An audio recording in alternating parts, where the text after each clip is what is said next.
Oh, Sweet. That worked. yeah. Oh, yeah. I muted. I had like the most delicious burp. Oh, I didn't hear it, disgusting but burp. also I gross. muted, so I'm glad it worked. Delicious burp. What does that even entail? What is that? I mean, I used the wrong word. I meant disgusting. It was A just delicious burp. Oh, that Like, not doesn't sound delicious. good. I meant like disgusting. I don't know why I said delicious. That reminds me of a meal that I had a long time ago. I mean, it was sounds just so rich in gross. audio content, I suppose. But- is what I Oh, meant. okay. As if it mixed with stomach acid. You know when there's a lot of bubbling and there's a lot of sounds and Yeah, well, yeah. Like a smooth cheeseburger with bile and Ah, gross. yeah. Oh, that's foul. smooth cheeseburger. Yeah, smooth cheeseburger and bile. That's nice. I'm gonna Never write seen that. a That's our smooth title today. A cheeseburger. smooth cheeseburger. Smooth cheeseburger. I like that you're gonna name it after something that doesn't appear in the show. Always the best. Yeah. It's in the pre-show. Yeah, it's in the pre-show. It's Okay. smooth cheeseburger. Smooth cheeseburger. All right, here we go. Oh, good. Come That's down good to to hear. Jonathan Monathan's Sir, where we uh, serve smooth cheeseburgers. Sir Whiskey Jack. Chunky milkshakes. Sir Whiskey Jack in the chat says he played his first D&D session today because we inspired him. Oh, Oh, that's awesome. yeah, Nice. That's really cool. Hope you had fun. No We one will do. get my middle name. They're all trying to do mine now. You can't do it. It's impossible. Yeah, what is yours? It's my You've said dad's. it like the 100 times. only hint is my dad's name, his first name. Doesn't it start with a B? Yep. Isn't it Blaine? Yep. Look at your memory. Look at that thing Oh. going. Got it. Wow. In one guess. Yeah.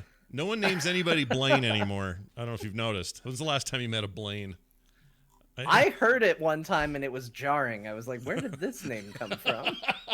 It's the first time, like, other than David Blaine, which is a last name, the only Blaine I ever knew in my life was my dad. I never knew another Blaine to this I point. think the problem for me is I have a friend whose name is Blake. And so whenever Oh. somebody says Blaine, it just sounds like they messed something up. I could see that. Because there's a name I'm very familiar with and a name I'm not familiar with, and they're like Blaine, and I go, that's I could totally that's not quite what I. Yeah, it's like It'd here. be It's, like if somebody said, "Hi, my name's Bonathan." I'd be like, it's like Uncanny Valley, but for your ears. I get it. I know how it is. Oh yeah, Blaine the Mono Gunslinger series. What's that? I don't know what that is. I thought he was talking about something else. All right, never mind. Here comes the show. Everybody. So pack it in. Ready. Time. Ready. All right. We're start. Wow, you are ready. Okay, here comes. Starts in 3, 2, 1.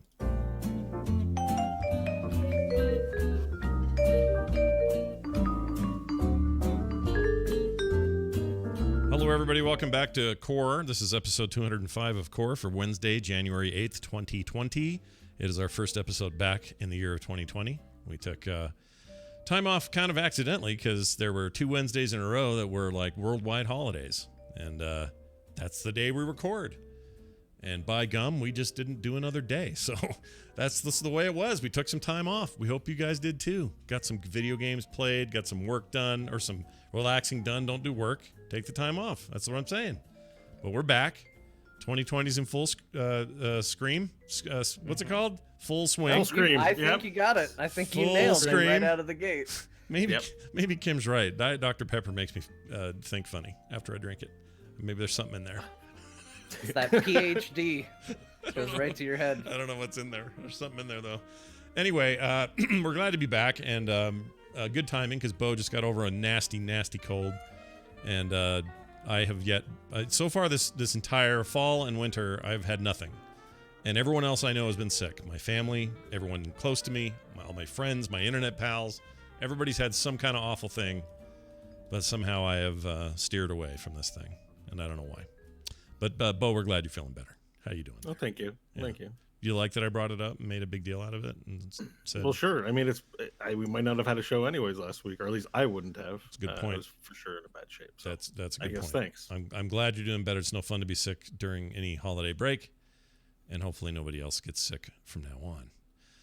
Knock on wood. Of course, John Jagger's here as well. We're here. I'm Scott, and we're doing it. We're making a show. All right, so there's a lot to talk about later in the show when I talk specifically about the games I've been playing. Because it was an odd week for me. I kind of went into, about 7 days ago, I went into my video game world a little bit lost because everything didn't sound good to me. It's kind of having one of those times where it was like, well, I may as well just get into this. Let's have Yeah, one of those like, Let's do it. I don't know what genre I want to play right now. Oh, that might be fun. I don't really want to play that. Hey, there's some holiday sales. I'll pick something up I haven't played in a while, or I thought I wanted for a long time and never got, and it's cheap now. Oh, I don't really want to play this either. Like, I kept having this back and forth. I think we probably all have had it, where I just couldn't settle on something that I was interested in spending my time with. And eventually, I saw a deal or a sale on Modern Warfare on the Blizzard launcher, the new Call of Duty Modern Warfare, kind of their reset of the series a little bit. And had heard good things, and I used to love me some Call of Duty, so I thought, well, all right, it's on sale. This is probably fine. Let's do this. And I picked it up. And also I knew I was going to play with my kids because my son and my son-in-law are both super into it and play all the time. So I thought, well, that's a good excuse to be hanging out with those guys while they're not playing Overwatch. We can do this together. And so I did that, got it for that, and played a little bit, and I got my ass handed to me. It was terrible, just getting beat everywhere. I'd lost all semblance of Call of Duty skills, I guess, over time, or at least I thought I had, and it was looking pretty grim. Then comes news by way of just internet stuff that John Jagger over here had been playing pretty headlong into Star Wars Battlefront 2, which famously launched with a bunch of microtransaction nightmarish systems that were in the game, and they took a lot of heat for it and removed those things, and then it was sort of been tweaking at it since. And he was like, oh yeah, I'm having a lot of fun in there, and I had a certain itch to scratch, and I thought, you know what, maybe I'll do better over there, so let's get in there and see how this goes. And I did all right. I was like killing dudes and saving the galaxy from the tyranny of the Empire and stuff. And it was fun. And I thought, oh, I haven't played a good shooter in a while. It's fun to play a fun shooter again. And then John and I actually played some the other night, and that was great. And I started to do even better in there, and all my muscle memories coming back. I'm like, yeah, dude, I remember shooters. Hell, I cut my teeth on Doom and Quake. What's my problem? And anyway, played that a ton, and then I thought that same night, I hang up with John, and I'm like, you know what I'm going to do? Now that I'm kind of in the mode to play, let's go back into Modern Warfare. Let's see how I hold up. Let's just see if there's any improvement.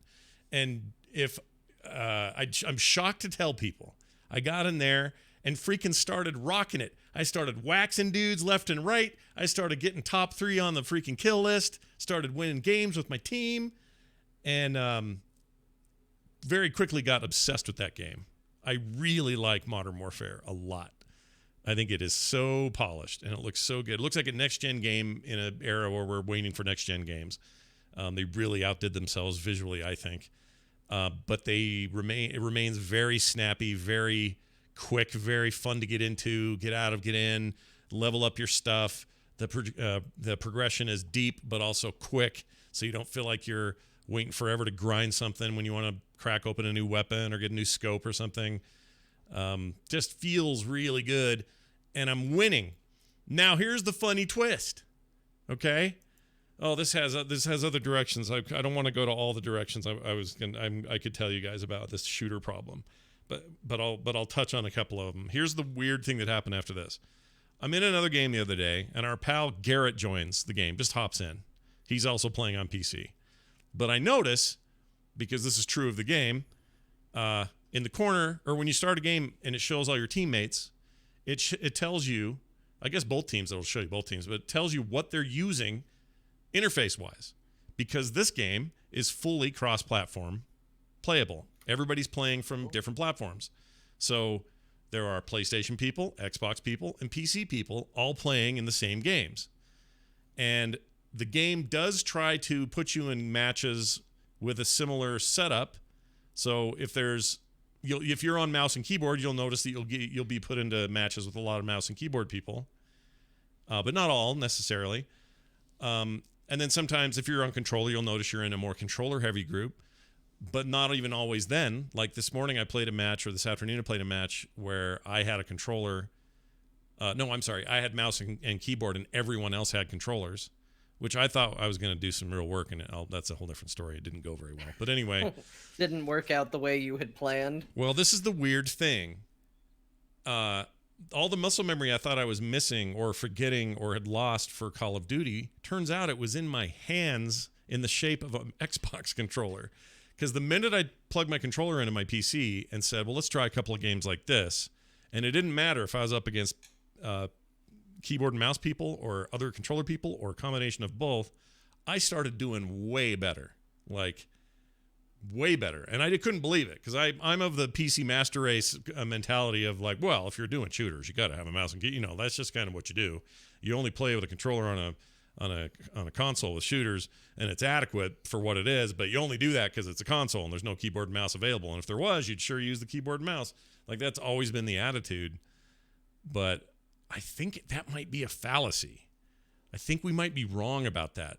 And I don't just mean for me. I mean, like, there are dudes who play on controllers who are on PC and are using controllers that are wasting people, like decimating people with that controller. And all the mouse and keyboard ain't going to help the opponent who's, can't play up to his standards. What weapons do you typically use? I like an M14. Oh no, sorry, an M4. I forgot. It's a automatic rifle, M4 something. I don't know. I'm not a gun dude, but I have a pretty cool scope and like a fun little handle unit underneath there and some kind of grip. I don't know. You unlock all these parts, and so you can like deck out your gun. The more you level up that gun, the more you can deck it out. But you unlock other weapons too, and there's submachine guns, rifles, shotguns, single shotguns. Yeah, I mean, just if what kind of precision requirements are on that? Because I would say you're probably fine. Like if just in a vacuum, if you're running around doing close quarter combat, like using knives and shotguns, you probably don't need a lot of precision aiming, so you don't need mouse and keyboard. No, really. it's a good point. But also there are guys who are totally controller based, who are doing a lot of precise aiming and just whipping my ass. So there's a little bit of that, but there is something to be said for where the game, the feeling of that game was burned into me using a controller. So when I picked up the controller and I went, oh, right, that's how this all feels, right? You're just there's a feel to it. Not that the keyboard and mouse controls are bad or anything, but that was a weird revelation. So that was yesterday. Today I'm going back to mouse and keyboard just to kind of play around to see what happens. And I also did really well. So I think what's happening is I'm just getting better at a thing the more you play it. Hey guys, big shocker for you. If you play a video game a whole bunch, you get better at it sometimes I know. You think you also perhaps I don't know how many games you've played, and if matchmaking is a thing. It's definitely a thing. It's entirely possible if you're ranked a little higher, and you come into a game, and then it bumps you to a comfortable level, and you do better, kind of deal. I don't know if that's... I think that's possible here because they claim they're doing a lot better on the matchmaking front. Back in the day, it used to be it didn't matter. They just put everybody with everybody, and then if you were really good, you just run around and kill people and get 20 kill streaks and things like that in a row. And those people are mad now because they can't just go. Well, it's a controversial issue for that I've read for streamers because they'll go to ranked, but then to do entertainment streams, they like to go pwn noobs. That's like a form of content. Yeah. But if you're a good video game service, you're trying to not make those scenarios happen. Right. But we love in video games when we can pwn noobs. That's like, I don't. That's a form of entertainment, and I get that it comes at someone's expense, but that's as old as like online games itself is like trying to find suckers and giving them a really bad day because they understand the game not as good as you do. Yeah, and I think a lot of people like to make that kind of content and on streams too. Anyways, all I'm saying is probably working good in your case. You're an example of the game feels comfortable. If that's even an issue, it might just be. It may not be. Yeah, I don't know. Now, God, I don't know. I think it's a combination of things. I think I am getting the ropes back, and I think the matchmaking's a lot better. And in other words, I'm not putting in matches where there's just no hope, like it used to be. It used to be you'd just be thrown into a place where whoever was king, and that was it, and you were just kind of beholden to their domination. Doesn't feel that way anymore. I am getting in games really fast. You don't wait for anybody. In the daytime, it's mostly console people. At night, it's a mix about half and half of PC and console people, which I just think is interesting. I guess the PC people are at work. I don't know what they're doing. They're using their PCs for work. Yep. But you know what I would say, by the way? So I'm glad you brought that up. This is what I would say to those streamer people. I like streamers. I like watching them do good. I like seeing a skilled player, right? I like that. But I would say to them what they always say to all the plebs, which is, get good then. If you don't think you're good enough for the matching system, maybe get better so that you're so good it doesn't matter where they put you, just dominate. Maybe do that. Sure. All right. Anyway, that's just I support that. Yeah. But I guess what I'm saying is my overall attitude on that would be, I hate the video game business in some ways, not always. I don't want to blanket this, but in some ways has been curbed by what streamers do and therefore what developers want influencers to say. And it's a kind of across the board. There are entire games that were made clearly just so a streamer can have a laugh out loud good time and that will sell their game, when otherwise they may have had vision for a very different kind of game that maybe doesn't stream as well but may have been a better game. Do you know what I'm saying? I'm not limiting it to shooters and things, but like the mainstream stuff, but even smaller sort of indie type games, they that's the marketplace, and it kind of annoys me. And I think trying to cater to streamers is the same ultimate end game fallacy of trying to build a esports phenomena from out of the gate.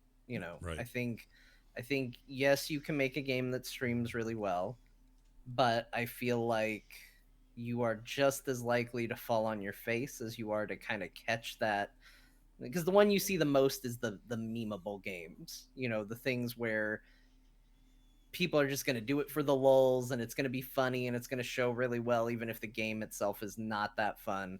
I know one that you played, Scott, that you felt this way on was that game I Am Bread. Oh yeah. Which you absolutely, I remember watching you play and you hated it and you were like, they just made this game because it would be funny and because it would, stream really well, and that's what it exists for. And I think that if you're going to go that route, yeah, you might catch fire and you might make something really special, but you might also just fizzle right out of the gate. Yeah. And I think the same thing happens when somebody comes out and says, oh, we're going to make a game that's based around esports and it's all going to be esports and check out all the plans we have for esports. And then they put the game out and everybody goes, we don't care. Yeah. And they've put all this infrastructure for a thing that's not going to get any attention. Yeah, it's a bit like saying my next YouTube video will be a viral one, It's a little like that, and trying to force it. And I get it. So you're right. It's a little bit self-correcting in its own way. But this idea that the big name streamers who draw millions of eyeballs a day, them complaining to Infinity Ward / Activision that, hey, I don't like your new matchmaking, it means I can't just own people. That would annoy me, because that has real power, right? It has buying power. Like, they could say, I don't know who would do it. I'll just say, I don't know who. Let's make up a streamer. Let's say there's a streamer named Filbert Von KickYourAss.com. Yep. That's the guy. And his username actually has .com in it. Yeah, he's got .com in it. Okay. Probably 69 in there somewhere. Anyway, he's really good. This Filbert guy, dude, he can just rock your socks off. And the problem is, Filbert's now having to queue into a game where he's being matched against like-minded players that are as good as he is. And now he says to his people, I want all you minions to boycott this thing until they turn it back the way it was. Like, that kind of stuff is not, it's bad for the business. It's bad for the industry. It's bad for gaming culture. And people do it. But I don't think they're asking for it for the ranked modes. Like, I think the closest equivalent we have is Kyle Ferguson, who's part of ITN Cast, who has a streaming channel dedicated to heroes. Yeah.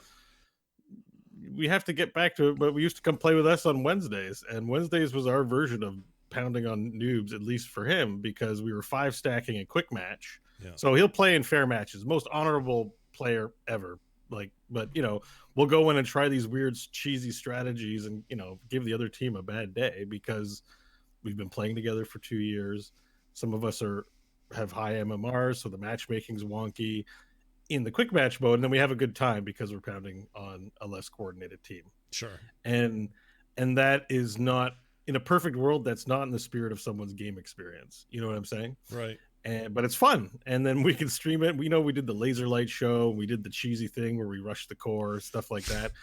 Like that kind of stuff. And Kyle, we are not using it for this purpose, but I think that if you're streaming Monday, Tuesday, Wednesday, your high competitive matches, and then you want to go have a bit of fun by pounding on noobs and you can't, and you're someone who's immature about it, was like, this game sucks because I can't pound out noobs on my Thursday stream, then I think that's more the issue. I think it's more the issue for the quick match stuff. I don't think game developers should cater to this at all. I don't think that's the right takeaway. Yeah, but it is something that's come up before. And if maybe like, they don't, and I just think they do. Maybe they don't. If somehow quick match and heroes got perfect and we couldn't have fun because we lost all the time we played, we'd probably be like, well, this sucks. Yeah. But that's probably overall better for the game, I suppose. At Sure. least the quick match version of these competitive games. Yeah, I liked that we didn't win every match with Kyle, because if we We did, didn't win every match, and Kristen, but like we win a lot of them. We won a lot of matches, but if we'd have won every single match, it would have been like, well, all right, what are we sort of even doing here?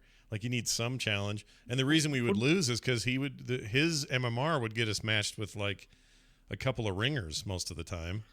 There was a bit of that, but there's also a bit of we'd pick trolly weird thing. Like, we weren't also trying our hardest to pick, like, you know what I mean? Like, there was some weird stuff we've been doing, and we'd lose, and it'd be fine. I don't know. I feel like we won way more than we lost. You're probably right. Entertaining streams also. Nobody wants to watch somebody lose all night. Like, that's not a thing anyone cares to see. And well, you say that, but like it does. I think it just depends on what you're bringing to market. I think a lot of people bring to market that I'm a great player, and so the reason you're watching me is because I offer that value to you. So when you don't provide that, you're failing. Mm-hmm. You can also be the kind of person that's just like, I'm going to play this game badly and behave like a fool, and it's got nothing to, like that. And so when you lose games, no one's like shocked. Right. You know what I mean? It's part of your I think there's also some merit in watching somebody get better. Like personality, I think always drives the stream. And I think if you've got the personality for it and you get out there and you go, hey, you know what? I want to try this game. And you get in there and you're just getting wrecked left and right. But then you start doing a little bit better and you've got an audience that's following that story with you. They'll be right there with you when you start to get good. That's certainly how it was with me playing Battlefront 2. Like when I first started trying it and people were like, yeah, it's really good, give it a go. I was spawning and just dying instantly. I'd spawn and turn around and Darth Maul would just be standing behind me and cut me in half. And like that was just my gameplay experience, was just to die. Sometimes I'd get to throw a grenade and it hurt somebody and I was like, I did it, I helped. But most of the time it was bad. And then all of a sudden I just went on a run and I took down 7 or 8 people by myself without them getting me down. Oh. And I was like, I felt like I was the freaking Terminator. Like, that's not the most amazing thing that ever happened in the history of that game, but in the context of where I began to where I was at that moment, that was huge. And the first thought I had after I did it was, why wasn't I streaming this? Why wasn't I sharing this? This is a cool moment. I wish I could have shared that rather than just have it be something that's in my head. Yeah, I mean, that is where we're at, right? Like, I've had that same thing happen. There was a Call of Duty match the other night where somebody had called down a supply crate. It was one of the perks that they had in this multiplayer match, and we were on the side of the map where nobody was, so we weren't getting shot at or anything. And this doofus I was rolling with, and I put this video up on Twitter, so some people may have seen it. But I did see this guy I'm running with happened to run right under where the crate landed, right at the moment it dropped, and it killed him. And I think the character in the game yelled an F word, I think. I'm not 100% sure if that was what it was or just a death cry. But this giant crate, he just dooby-doo, and he was bad the whole game, but he just went right under that thing, munch, and all I could think of was, well, that would have been fun on a stream. Like, that would have been a killer moment that everybody would have clipped out and laughed at and shared around and whatever. Like, that is the time we live in. Those are the things we're into. I'll give you another good example. I don't stream often, but one of the ones that I got the most viewers for in the history of me streaming was when I was trying to do that Mage Tower in World of Warcraft. That really challenging content. Right. And that was just attempt after attempt after attempt of me failing and just not doing good. And just cursing and then getting in there and trying it again and then more cursing. And then after about an hour going, screw it, I'm too mad to do this anymore, and shutting down the stream. And eventually I beat it, and I did it when I wasn't streaming, and that was another bummer. It was just like, all right, well, that was anticlimactic. Yeah. Okay, I guess. Yeah. So those are the moments you gotta capture. You Well, gotta capture the struggle. I can just tell you. Oh, I should finish this sordid tale. So, playing a lot of Modern Warfare, really loving it. I think this thing is back in top form. It's as good as it's ever been, in my opinion. It's that good. Also the what do you call it is really really good. The campaign is very good. Anyway, I get to a point where I'm playing that, and I went, didn't they put out a newish World of War II one that was like the first one since 2008? When was that? I'm thinking, oh yeah, that's when Hammerhead did it. It was Call of Duty World War II, and it was 2017 or 18. Like it was holiday of 2018 or 17, I guess. It was the same holiday or the same year they came out with Battlefield 1, was it? Where they went World War I, and then Call of Duty's like, well, we're doing World War II again. Anyway, I don't remember exactly, but I never saw it or played it. And lo and behold, somebody had given me a code for this thing, and I didn't know it. So there it was in my Steam library already. So I installed, this is a couple days ago, I installed Call of Duty World War II. And now I'm playing that campaign. What's wrong? What is this? What is the deal? This is all I've done for 7 days is play shooters like they're growing out of style. And if you'd asked me a month ago, I had no desire for any shooters. Nothing. None. You found the thing that you were looking for gamer-wise, because I'm with you there. I had my own experience. So tell me about yours. What were you trying to... We'll get to that when games we've played. But I want to stay here because there's things I still want to talk about. All right. But you found that itch that you were just like, you didn't know.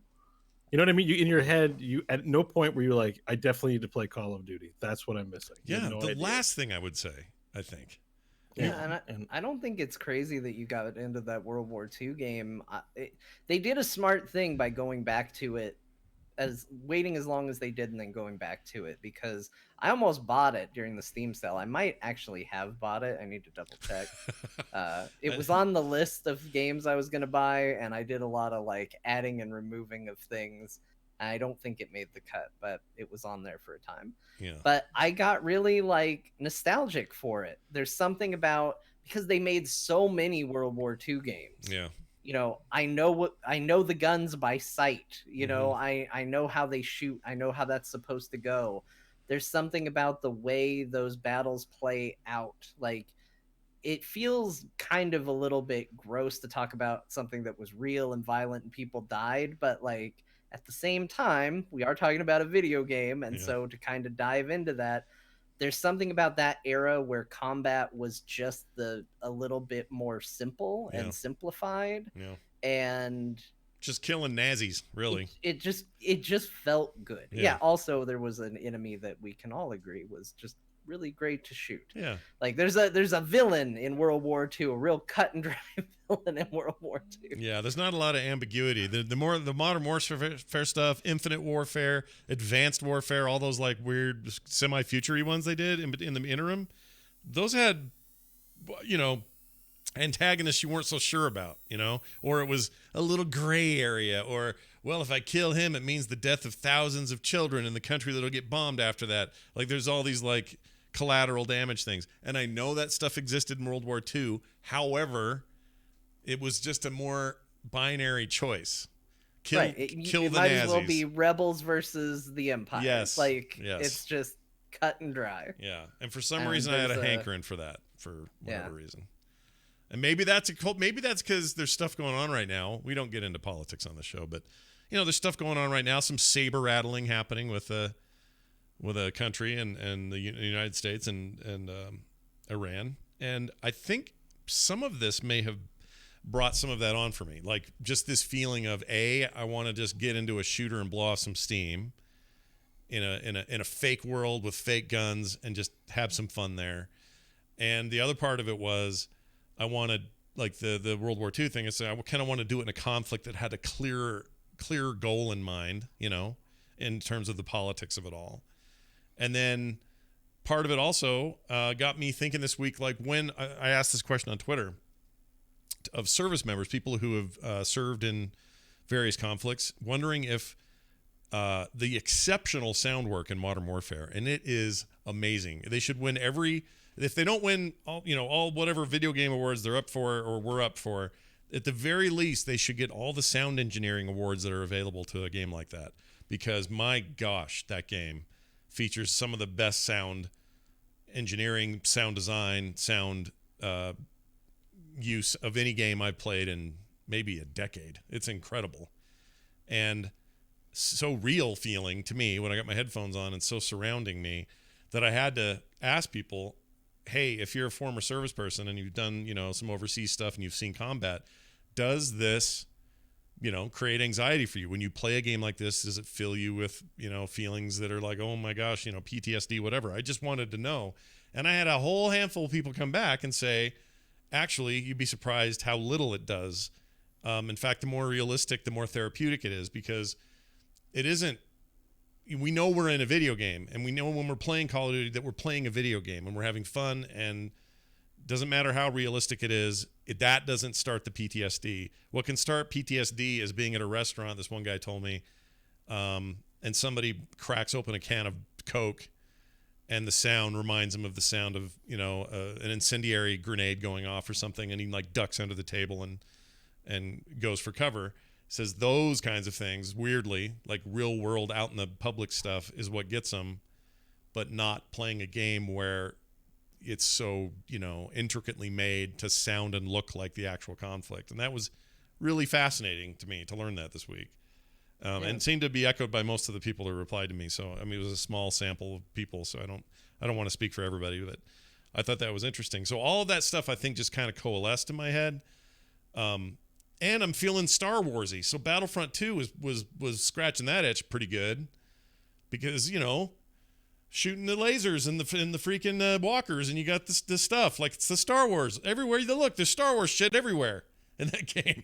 And, when you're in the mood for Star Wars, more Mandalorian than Episode 9, but you know what I mean? You're in the mood for that sort of thing. And also I just want to put this out here, and those developers who made that game know this. Darth Maul is a scary piece of shit in that game. He is scary as shit. Sucks. Oh my gosh, dude. I hate him so much. All the other Every time heroes I are turn fine. around, there's Darth Maul. Yeah. There he is. Yeah. And all those other heroes, they're fine. Like they're, oh, Yoda, careful, he'll do stuff. Or there's Count Dooku, look out. They're powerful. They have a lot of hit points. There's a reason you pay your coins and get them and all that. I get it. But when Darth Maul shows up, everyone's dead. You're all going to die. Everybody within 500 yards of this place, you're all dying, and he will live, and he'll say horrible things under his breath as he does it. He's scary as hell in that game. Well, the one I will say, though, there was a Yoda the other night that made me want to just tear something apart. Did he do it? Is he running around? What? just jumping all around. And he does this thing where he puts up his little hand and he blocks all the lasers, and he kept finding me. It felt like every time I spawned, there he was again. I go, well, I'm going to a different point. There he is again. Somehow he's gotten over there. He just was a little tricky Yoda, and it drove me crazy. Yeah, they definitely went for he's prequel Yoda in every way. Like he's just a little spaz monkey. But Bo, you should play that, because... Is that on Origin? Yes. Yeah. I own it because I have the game from before. Or no, I got it on sale for like $10 or something. So I'm not currently doing the Origin thing, but I'm playing it. I think, John, you are on there, right? You're subbing the thing? I actually canceled my Origin thing, but it's still active, I think, for a little bit longer. Mm-hmm. And so I technically have it right now, but I did buy Battlefront 2 when it came out. So yeah, you already that owned game it. That game won't go away, but I think I'll lose some of my skins. Yeah. It got me thinking, hey, I should see what Battlefield 5 is like these days. And then I started thinking about all the other stuff, and then I'm like, well, I still haven't played that Jedi game. And I don't know, kind of got a little Origin. You should play that, Scott. If you're feeling Star Wars, subscribe to the Origin thing for a month. You'll have the game done long before then. Put it on easy, because I know you don't like Dark Souls. If you play on easy, it's going to play a bit more like Jedi Knight. Okay. And then just play through that thing. It's good. All right. It's really, really good. I'll get to it. But if you guys, Bo, if you ended up in there, it could be fun. 3 of us rolling around. trying to... Battlefront is only $15 right now. Oh, really? That's cheap. Battlefront 2 is. Yeah. I mean, It's and cheap. it is gorgeous. Like, it will scratch that Star Wars itch because, man, some of the set pieces in that are just incredible. Yeah, looking. it's beautiful. It's really so that's a game that got buried with the negative press about the loot box issue. It did. That concerned me because I thought, well, there's not going to be anybody in here, and it was packed. There's never not people playing that. There's tons of people playing it. So people are crazy about Star Wars. Yeah. If there's one thing we've learned over the past couple of years with the new movies getting released, people are insane. So you should hop in over there and check it out. I'll play. I I'm would totally re-downloading Origin. I uninstalled Origin, but let me install it and see what's going on. All right. Are you guys free after the show? Oh, we could totally play some games. I'd play some Battlefront. Yeah, let's do tonight. it. Let's do it tonight. In fact, you know what? Streamers, viewers, Streamers, only streamers. Hey, streamers, check it out. You guys can stick around and we'll play in front of you. Maybe poorly, but we'll play. I think it'll be fun. That's funny. All right. Hey, that reminds me. Oh, pretty good. Yeah, but John was killing it. He was good. I thought John was. Well, you were playing better than me. I'll say that. But then, I'm not saying the skills are one for one, but it did get me. I feel like when I went back to Modern Warfare, was in a better place. I just felt like I was all right. I've had some Star Wars, so now I'm feeling good over here, and I started winning and doing better and not dying all the time. And now I assume I'll go back to Battlefront and feel similarly nice. Also, I like third-person shooters, even though it's still sort of just pseudo first-person. But I like seeing my dude, and Battlefront definitely scratches that itch too. So it's very cool to see your guy running around. That reminds me of something else, though. The Witcher is more popular now, and by that I mean The Witcher 3 is more popular now on Steam in particular than it has been in its entire launch history, including when it was launched in 2015. Now you might say, what's that about? Is that just the TV show? I think the TV show is part of it. I think it's more, well, there's a few things going on. First, the game was on sale on Steam for like $12 over the holiday, and it was everything, all the content, Game of the Year edition. So I think that was part of it. I also think it's still one of the best looking games on any platform. And in 2019, 2020, it is very easy to make The Witcher look insane on your rig. It really holds up visually from then. It's also on Switch, so people are getting it in a different way over there. The TV show certainly doesn't hurt. And I think there's just sudden new interest in The Witcher. But there was something like, I can't remember what the numbers were, but it was some huge concurrent player number thing on Steam. But usually you refer those kind of numbers, or you reserve those kind of numbers for things like Dota or, Counter-Strike or something else. And The Witcher was having like all this good time over the holiday. So did anyone celebrate by playing The Witcher? I did. Did I you? played it. All right. I was one of the many that got back into it. I think for me, one of the big things that the TV series did, and I think probably what made a lot of people jump back in, is the TV series is technically a prequel to all the Witcher games. All the Witcher books and all of that is a prequel to the games. Right. And if a lot of people have not played The Witcher or The Witcher 2 even, and a lot of people's first experience was Witcher 3, and you're dealing with a game that has 2 levels of lore. You have book lore that existed before the games, and then you have 2 entire games worth of content that existed before you're getting in. And so you get in there and they're just throwing terms at you, and here's this country, and here's the Nilfgaardians, and here's what they're doing, and you just get in there and you go, and the game's good, and it allows you to kind of ignore it and work around it. But having the show now, I think, has started to fill in some backstory that a lot of people didn't have. And now they're going in and going, okay, well, now I actually kind of understand the basis of this conflict now, or at least what kind of kicked it all off back in the day. Right. And I think that certainly has helped the game. It made me have a little different perspective on it. I know. Bo, would have been a good time for you to get. You're always wanting to get back to that and finish it, right? Yeah, I still have it. I keep it installed because I still have stuff to do. I'm still in the middle of that game. Yeah. I'm never getting through it. That being said, while I enjoyed the show, I didn't enjoy it that much. Like it was good. I don't want to sit here and criticize it, but there's a lot of stuff I really was like not a fan of in the show. How about this? So this is my theory. Carter, you look. My daughter's here looking for something. What do you need? What are you doing? I don't have. Oh, some cards here. Oh, I don't know. Down there. There's some. All right. Sorry. Family. You can just duck down and get them. Anyway, so what was I gonna say? Oh, so here's my theory. Here's my theory. You're a fan of it if you miss Game of Thrones, but you were also a big Xena and big Hercules fan when those were on TV. Do you remember those shows? No, I don't really watch them. I remember them. I was a Xena fan. There's a lot of Xena level stuff going on in The Witcher, and I'm okay with it. I'm not saying it's a bad thing. To me, that's not a negative. I also like Xena, warrior princess, but there's definitely it's not a great show. It's not a great show. It's a fun show. Yes, well said.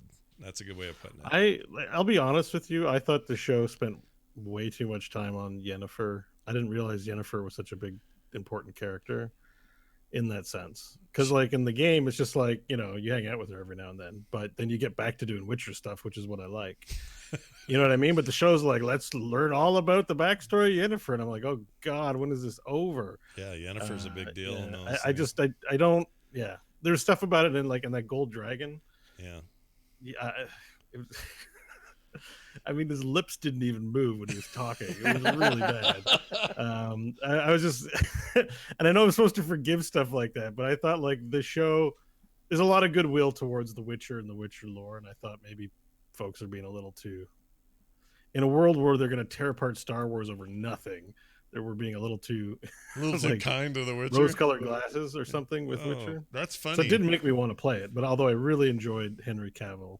I think the part I like about Witcher is when it's CSI Witcher. Right. Yeah. So when it's time to look for the monster, figure out how the story's going to go in an unexpected way, and then, you know, do the whole Witcher thing. The overarching like tale of the Wild Hunt and Ciri, like that can go. I do not care about that stuff. It's the I'm a poor farmer and I've got a little demon in my backyard and I can pay you 20 crowns to help get rid of it. You just want a series of side quests. Actually, what you want is the template they use for Mandalorian applied to The Witcher. That's basically what you're asking for. Actually, yes, that's what I wanted as well. Yeah, I was a little sad to find out they were going to just follow the books, which sure, I guess is the right choice, but I'm with Bo. I wanted Monster of the Week. I wanted Witcher Investigations Incorporated, and that was what I wanted. I'm with you. I am totally with you. However, I do think that this ended up appealing to a broader audience that aren't gamer dudes like us. Like my wife really likes the show, and she likes it for the Yennefer stuff, for the series storyline, for Henry Cavill and his giant pecs. Like it's this show felt like they were very careful while they were making it to say, all right, do we have enough dude and lady stuff here to appeal to the couples and to the broader audience? And I think in some ways they did that, in other ways they had to compromise to do it. But one of my favorite outcomes of all of this is there are some of them are very good, but some are really creepy Henry Cavill face mods that are in the game now, so you can go get them. I put one in our chat room.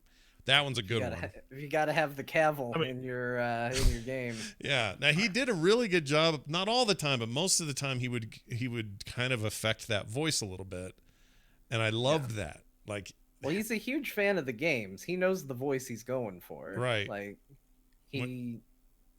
by all accounts, he's a huge Witcher fan, and I thought he did a great job. Yeah, I was really pleased. He's that the Witcher. Fight though. The first fight with what's her name in the town. Yeah. Can't think of her name now. The lady. You know the one. One he slept with the night before, and then. Yeah, that one. That fight was awesome. Yeah, that was one of the cooler fights I've seen. Well, him taking down all those dudes was a really good fight. Like the swordplay in it is very good. Which I'm actually going to argue the swordplay is better in the show than it is in the game, because the swordplay in Witcher 3 is not great. It's okay. Yeah, it's supposed to be good, but I'm not good, and I think it's the game's fault, not mine. Yeah, I don't blame you. But anyway, if you want to see some creepy mods, those are in there. The only other thing I would say is I think people are hungry for some good fantasy. I think finding out that this has genre crossover appeal in gaming probably drove a lot of people to go, you know what, I never finished The Witcher. Maybe now's the time. And, you know, a bunch of people got into it for the first time. I think it's great. I think it's a very cool thing that The Witcher's enjoying this kind of success. And, man, is this good for somebody like CD Projekt Red who, you know, takes forever between game releases and has another game, you know, next year coming out that's going to, you know, potentially change the world when it comes to Cyberpunk. And who knows, maybe 5 years from that in 2025, everyone will be going, oh, you know what? I never did get back to that game, that Cyberpunk game that there's now a Netflix series based on. Like, this whole thing could repeat itself. Oh, God. Yep. You never know. But anyway, but when he started doing the Witcher voice in that first episode, I was worried at first, right? I was worried. And then I was thrilled because he kind of nailed it and kept the parts that I like about the guy who does the game and didn't ruin it. And I like that. Yeah. So Henry Cavill, thumbs up to you there, buddy. He also was they did one of those promo interviews and the guy says, he's in the middle, he's some twerpy dude asking him questions. And it's always, you know, they get the posters behind them. You've seen those before, those like promo trip things. And the guy goes, okay, I've got to ask, Xbox or PlayStation? He goes, PC. Like, he seemed so annoyed that he would not mention PC as an option that it made me laugh. And I realized he's a PC guy. He almost wasn't super. We almost never heard of this man because of World of Warcraft. Right. He was raiding the night he got the call. I think it's great. And he's by all accounts like a super nice dude. So I'm all about somebody. I'm a big fan of him. They should put him in more stuff. He was also really great in that last Mission Impossible where he reloads his arms. He was great in that. I agree. He's also very good. He is good as Superman with the wrong script. They gave him the wrong script. They wrote him terribly. Those are not his faults. He didn't screw that up. He would have been a great Man of Steel. There's nothing wrong with Henry Cavill. I blame Hollywood for jacking that up. You dumbasses. Yeah. All right. I agree. I wish I could do a Witcher voice. You know, where he walks in and goes, "What? Yeah. I'm just looking for a place to be." Or, I don't even know how he does it. I don't know. Wind's howling. There you go. You're good at it. You can do it. No, Bo just did it. You did it. Yeah, well, it wasn't bad. Yeah. Wind's howling. Let's hear it. Let's get a clean one. Do it again, Bo. Come on, Roach. Wind's howling.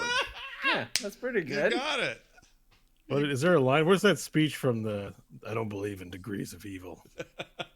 Major evil, minor evil, middling evil. Oh, it's all evil. It's evil just all the Witcher choose voice is. It's just bored Batman. Like, just do a bored Batman and you've got a Witcher voice. If I have to choose between anything, I prefer not to choose. Yeah. Also, F-bomb. Also, my wife freaked out because she's sitting next to me, and I go, and he says that he's the first time he says anything to the horse. So it's the first episode, and he's walking past the horse, and he goes, "Come on, Roach," and I went, "Oh!" like that, and slapped her in the leg. She goes, "What is wrong with you?" I'm like, "That's his horse. I ride that horse every time I'm in the game. I whistle for him all the time. That's Roach." And she's looking at me like, "I don't play the game, dude. What are you doing?" There's a 20% chance he's on a roof and not on the ground. Yeah, I want to see some horse shenanigans. That's the nod to the game I want. I want Roach in a weird spot. Yeah. I want Roach all jammed up between a house and a post and can't move, and I got to go whistle somewhere else for him. And yeah. Some open world jank in my TV show. But anyway, it's a lot of fun, and people should check it out. It's not great, but it's a good, it's a dumb. Yeah, it has its very strong points, and it's worth watching, I would say. Yeah. Yeah. I liked it. Just if you're getting bored because of all the freaking mage stuff, then you're not alone. Let's just say that. But here's the larger point, or a larger point I would like to at least point out. I'm not saying it's the first game to do this, but 5 years on, that game's relevant again in a major way. You could argue it was never not relevant, but it's considered by many to be the greatest video game ever made, or certainly modern video game. And if not the best, one of, and I feel that way about it. I know a lot of other people do too. But are we finally getting to the place where video games don't age as badly as they used to? And by age, I mean, not just concepts, stories, and things like that, but like the tech is getting to a point where we're kind of crescendoing, and it is getting better. Things look better. There's always incremental changes, but they're not so drastic anymore. So if you go look at Witcher 1, you'll be going, ugh. You look at The Witcher 2, and you're like, I could see how that looked on an Xbox. And then you look at Witcher 3, and you go, my gosh, that's still 5 years later, which is a chunk of time, still looks amazing. Doesn't look like it's aged. Yeah, I think we're getting there for sure. I think the only thing that hasn't aged great about The Witcher is how it controls. I still think it controls kind of bad. Yeah. But Yeah. I think we're at a point where we reached a point where we stopped trying to chase just being quote unquote the most realistic with our graphics, and we started adhering to an art style. And as soon as we started just saying like, well, let's make an art style that looks really good, we started creating content that will consistently age well. Yeah. Or at least a lot better. I agree. I mean, there are still times they put out a WoW screenshot and I'm like, oh my gosh, we're gonna play that game. Yeah. Like that's crazy. This game looks so good for this engine that's ridiculously old. So Yeah, art goes a long way, and Witcher 3 definitely skews in the let's not make something that looks the most realistic, let's make something that has a cohesive look and feel to it. I remember having a big argument with my brother-in-law back when WoW came out, and he was arguing that EverQuest 2 was going to dominate, and one of the reasons was, in his mind, was that they were going for a more realistic look to the characters and the world and, the environments. And I have to admit, I mean, at the time, it did look great. It was like, whoa, these guys seen these screenshots? Holy crap, EverQuest 2. It's starting to wonder if WoW going kind of weirdly cartoony and overly stylized, if that's a mistake. Turns out the opposite has been true, like the exact opposite. If you go look at those same EverQuest 2 screenshots from back then, they look like mannequins. They're terrible. Like, it's bad looking. You look at WoW screenshots from them, and it's still fine. And you look at them today, and you're like, "Ooh, they're even better. They've improved." But that stylization was the smart choice. And I think you're right. I think as an industry, everything's sort of gone that way. And I don't know. It feels good to me. I was even in this Call of Duty game where they're doing actual performance capture of real people. I'm noticing more and more that these aren't photorealistic captures. These are stylized faces for more emotion and more emoting kind of captures that will age well.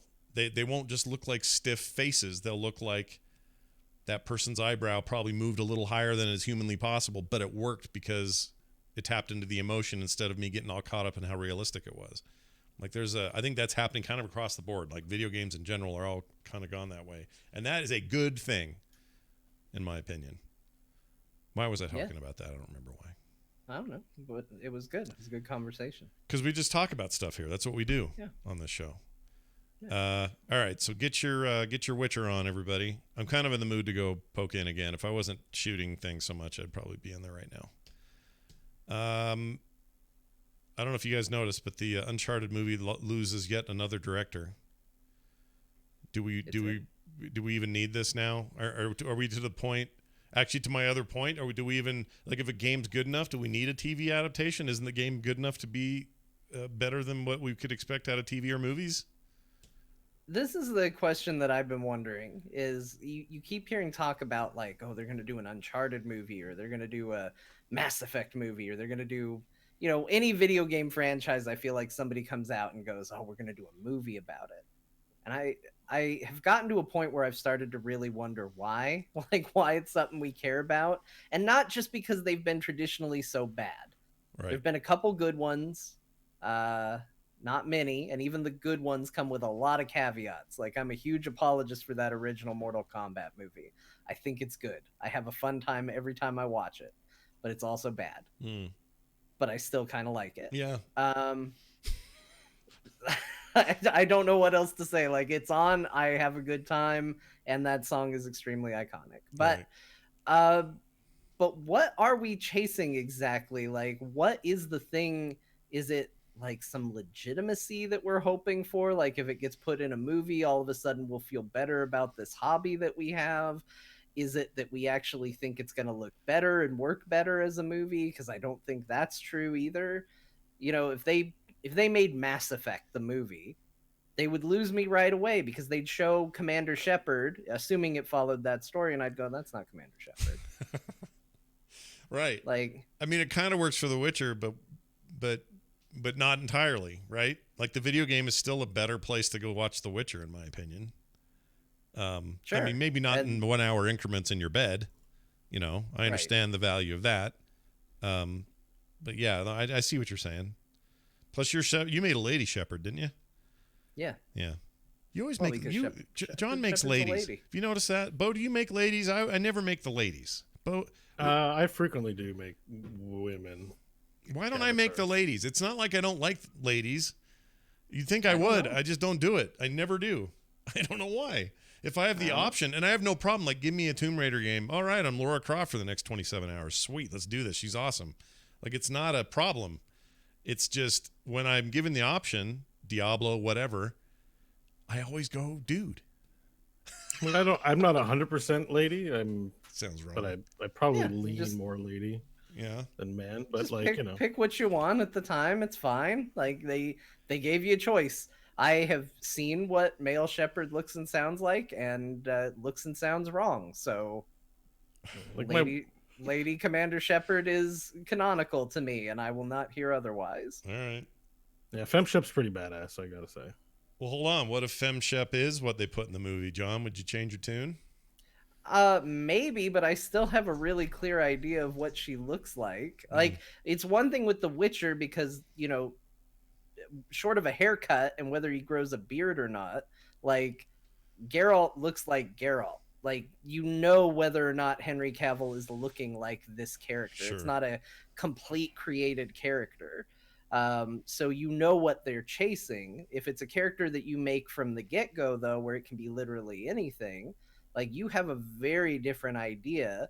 And Mass Effect gets even more complicated because Shepard's personality is also defined by you. Yeah. So the first time Shepard is a super like raging dick to somebody, you're gonna be like, "Hey, that's not what my Shepard did," or you're gonna be like, "Finally, Shepard's acting like my Shepard." Like it's gonna go against what you think. So I don't know. I just don't think video games are a good medium for movies. Well, necessarily because aren't video games just a fantasy of making an interactive movie?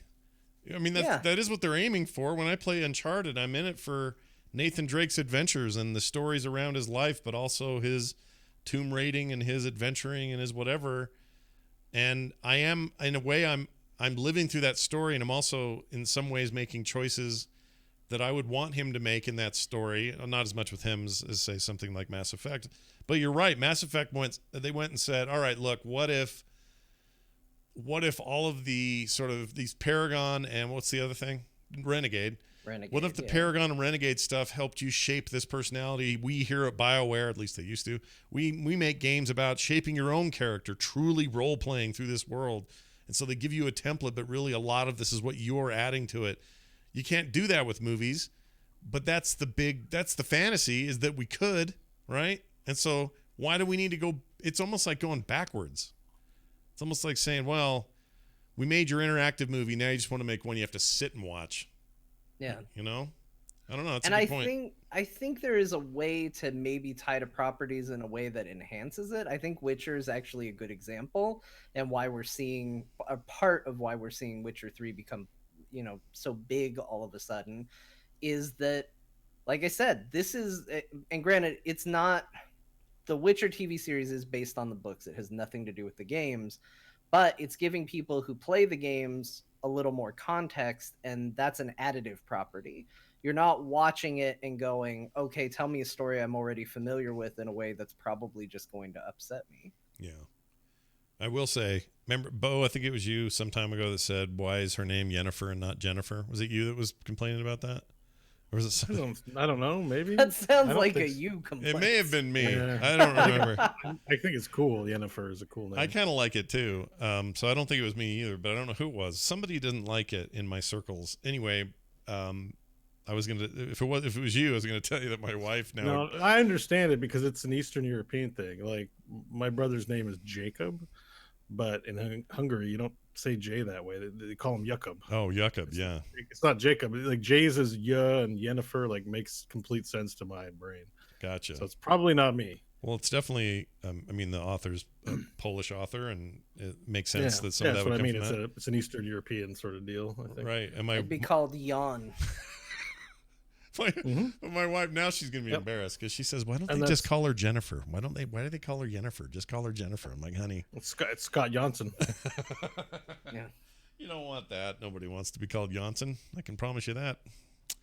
Anyway, the point is, what was the point there? Oh yeah, Why Uncharted. don't we just call her Jennifer? I don't know. They may as well just not make this Uncharted movie. Just be done with it. No one cares. I don't think anyone does anymore. Care?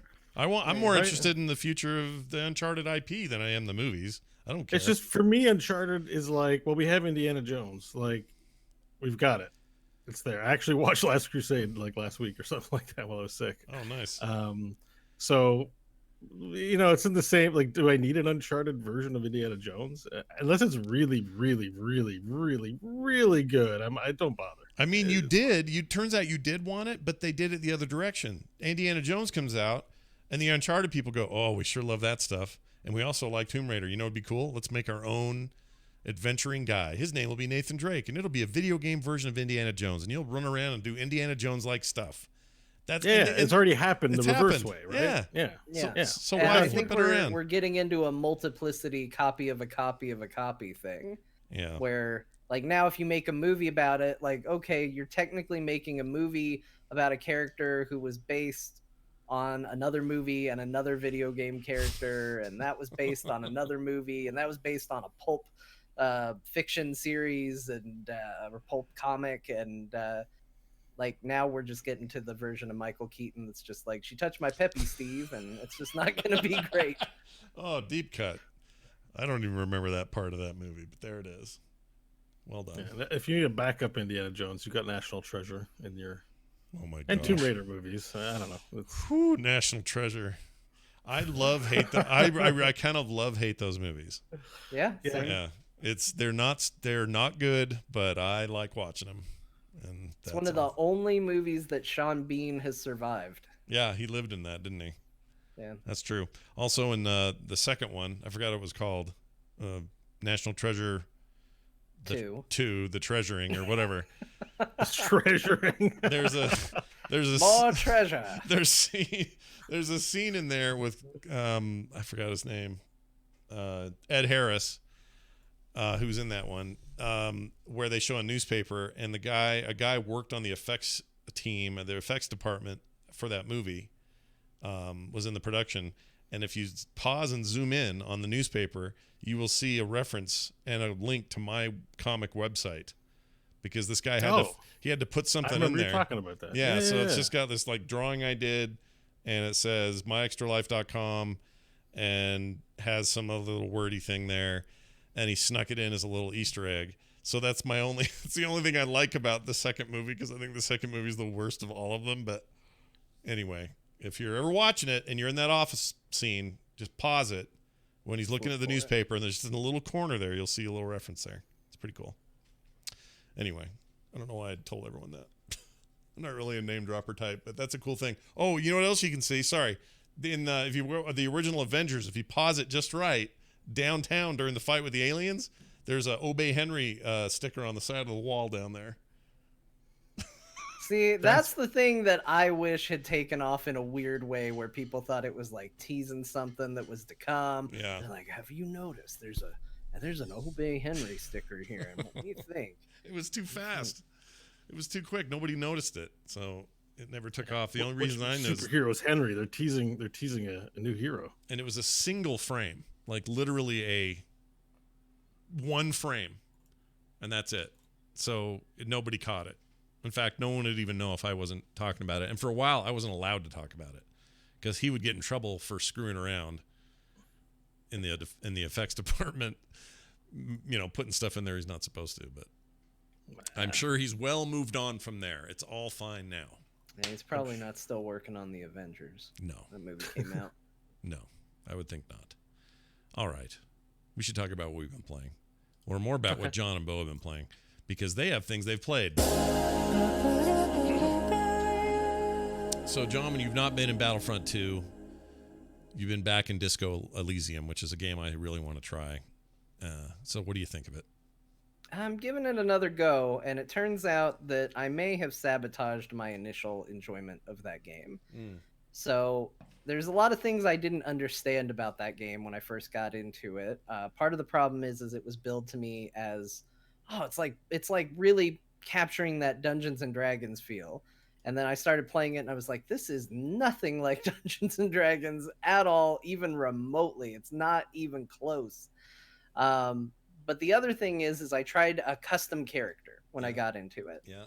And what I didn't realize is that a ton of the dialogue in that game and interactions in that game is you talking to systems of your own body.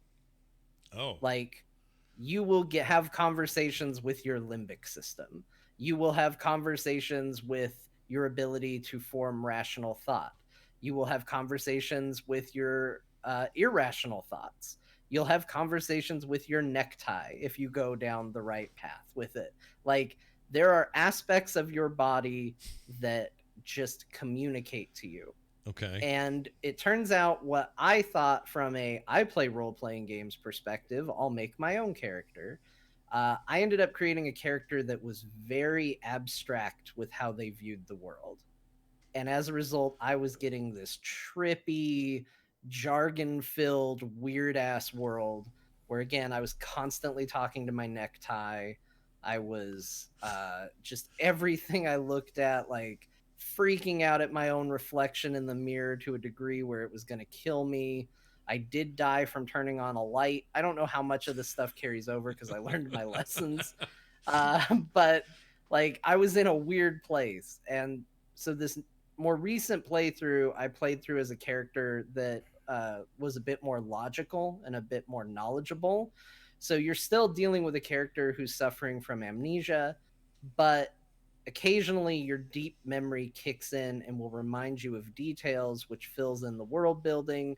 You're a little more on the actual plane of existence, so you're communicating like a normal human being a little more often and not quite as abstract as I was.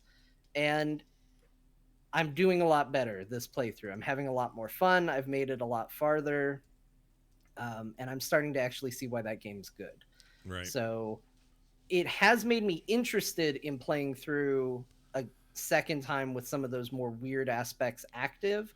I think what my problem was is when that was my initial introduction, and that's what I assumed the game was designed to be like, I was just like, this is not for me. It was very distasteful to me. But I'm having a lot of fun with it, and I'm starting to see why people actually really loved that game. Interesting. Yeah, hearing you describe it, it's funny because everybody I've talked to who's played it with any degree, they all tell me a totally different story about that game. Like they've gone so many weird directions, and really some of them were just based on a conversation the character had with somebody, and they chose certain directions, and then they were off in their own thing, and it makes it sound like that game is so freaking unique. But I also know it's a ton of reading, and I'm not in the mood to read right now, so I'm worried about that. I don't want to read a lot. There is a lot of reading. Even there is voice acting, but even when there is voice acting on, which is not all the time, it's only when people are talking. And for a lot of the characters, you wish they wouldn't actually talk. Because they're badly voice acted? No, there's just some real D-bags in this world that I have never, like, the game gave me an option to point a gun at a kid. Oh, geez. And to me, like, when I role play, I have a very hard time making bad choices. I have never wanted to point a gun at a kid more than the kid that they put in this game. He is the worst. He's drugged out. He is just yelling like racial and homophobic slurs. He is throwing rocks at a corpse. He talks about himself in the third person. He is the biggest piece of shit I have ever encountered in my life. And I was like, I hovered over the option and really just thought about it. And then just said, no, I'm not gonna. But see, that's what's interesting about this game to me is because it sounds like it really stretches what our expectations are for dialogue trees and RPG elements and skill checks and stuff like that. Like that's fascinating to me. I would want to maybe hold a gun to the kid too. When we say kid, what is he? He's not like 6. We already kind of know where you guys stand on kids and murder. Yeah. Hey, I played no part We in figured that. this out in D&D. Yeah, you played no part. That your It friend happened- killed a kid, and then you guys did. You weren't like, "Whoa, stop!" It or- happened very quickly. We didn't know that kid was in mortal peril. We thought maybe this was gonna just be a playful little row. Yeah. And the next thing we knew, Me too. holy That's what I fire thought. had been called down, and Yeah. That's what I thought too. The things kobold. escalated. The kobold with us. I mean, the fact that, well, whatever. People should be listening to There Will Be Dungeons because things got weird last week. And let's just say there's one less lizard person in the world as a result. No. Things ended on a positive note. Oh, that's right. I would reassure everyone that things got weird. Yeah. But in the end of the day, cooler heads prevailed. So don't judge us too harshly. Don't trust a trash monkey named Squirts is what we're saying. Yeah. Don't do that.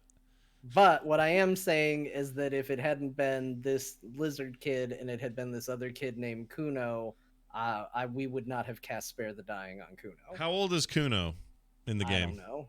You don't know? Is he, I mean, what do you think? Like 18, 17, 16? No, he looks young-ish. He's maybe 13, 14.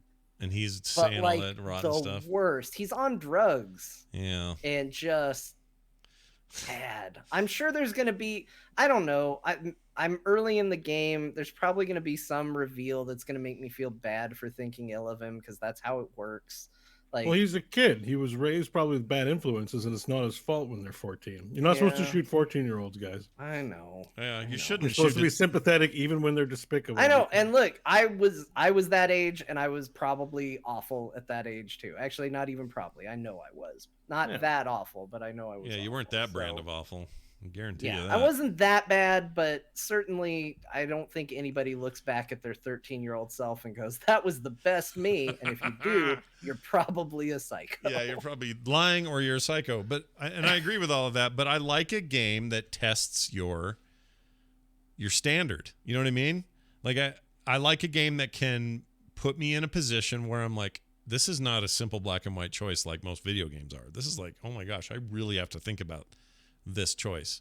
And everybody I talk to makes it sound like that's what this game is. So I'm intrigued by that. I want to know more. The only other thing I'd tell people is remember to save. It is not very liberal with autosave, and it's fine that it wants to hold you to your decisions, but that game killed me because I sat in an uncomfortable chair too long. What? Really? Well, it didn't kill me, but like basically you have a health meter and you have a morale meter. Yeah. And I was sitting in an uncomfortable chair talking to this guy, and my detective is just getting like more and more uncomfortable. And finally he's just like, "It's too much. I can't stand this chair anymore." And it gave me like a 7% chance to try to push through the pain of the chair. And I failed it. And you have to take there's some chemical that will refresh your morale. And I didn't click it in time because I thought surely this chair isn't going to completely demoralize me. And it did. So I gave up being a cop. And game over because I was like, I don't even want to be a cop anymore because the chair was uncomfortable. That's so weird. What a weird game. Yeah. That sounds frustratingly weird, honestly. But I I mean, have a to little play it. bit. I own it. I just haven't cracked it open yet. Oh, you had? I didn't know you had it. You have to tell. Yeah, I bought it on the strength of. John said it was Bo the video game, so I better play this. There Yeah. is definitely a lot of stuff you will enjoy in there, Bo. I Yeah. think. And there's a lot of, haven't isn't played it isn't it all dice rolls? Like everything's dice rolls, right? There's a lot of dice rolls, not everything. I mean, it Hmm. lets you go through. It's very heavy on what your stats are. Mm. So if you're, So- very perceptive, like you're going to have a very different experience than someone who's not. If you're very intelligent, you're going to have a very different experience than someone who's not. So I could spec myself out to be like super perceptive, like focus on all the things that would make me a good detective, and this game would play very differently than your chair murder detective. No, Oh, because there are too many stats uh, for you to be good in. Okay. And it is a huge list of things you would have to specialize in, and at the beginning you are not that skilled. Wow. You have amnesia because you drank yourself into an amnesic state, so you're already not a very good person. Like, you're not in a position to judge any children, honestly. You're not good. In fact, you find out, this is a light spoiler for early on, but you find out that you're such a horrible person to deal with that a lady who worked at the hotel quit just because she hated being around you that Whoa, much. jeez. So you're not a you're not a real rosebud either in this world. Like, people in general kind of suck in this place. So All right.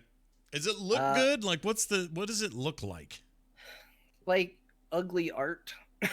I don't know, like, not ugly art in that it's bad, but like kind of beautiful art that when you look at it is kind of ultimately ugly. I don't know. It has a very like painted quality to it. Yeah. But they're definitely not trying to make a world that's alluring. Everything's dirty, everything's grimy, everybody has like bulbous drunk nose and like sunken eyes, and like just everybody looks messed up. And occasionally you run across the character that looks normal, and it's jarring because they look normal. So all right. I mean, John, Bo's right. You, the way you sell it, it sounds like a horrible, wonderful experience. You know what I mean? Like, yeah, if you know what you're getting into here, which is kind of depressing, a little bit, you know, I don't know what the word is, but it's not all cookies and cream, right? It's a communication with yourself more than it is even other people. The amount of dialogue that is you talking to your body parts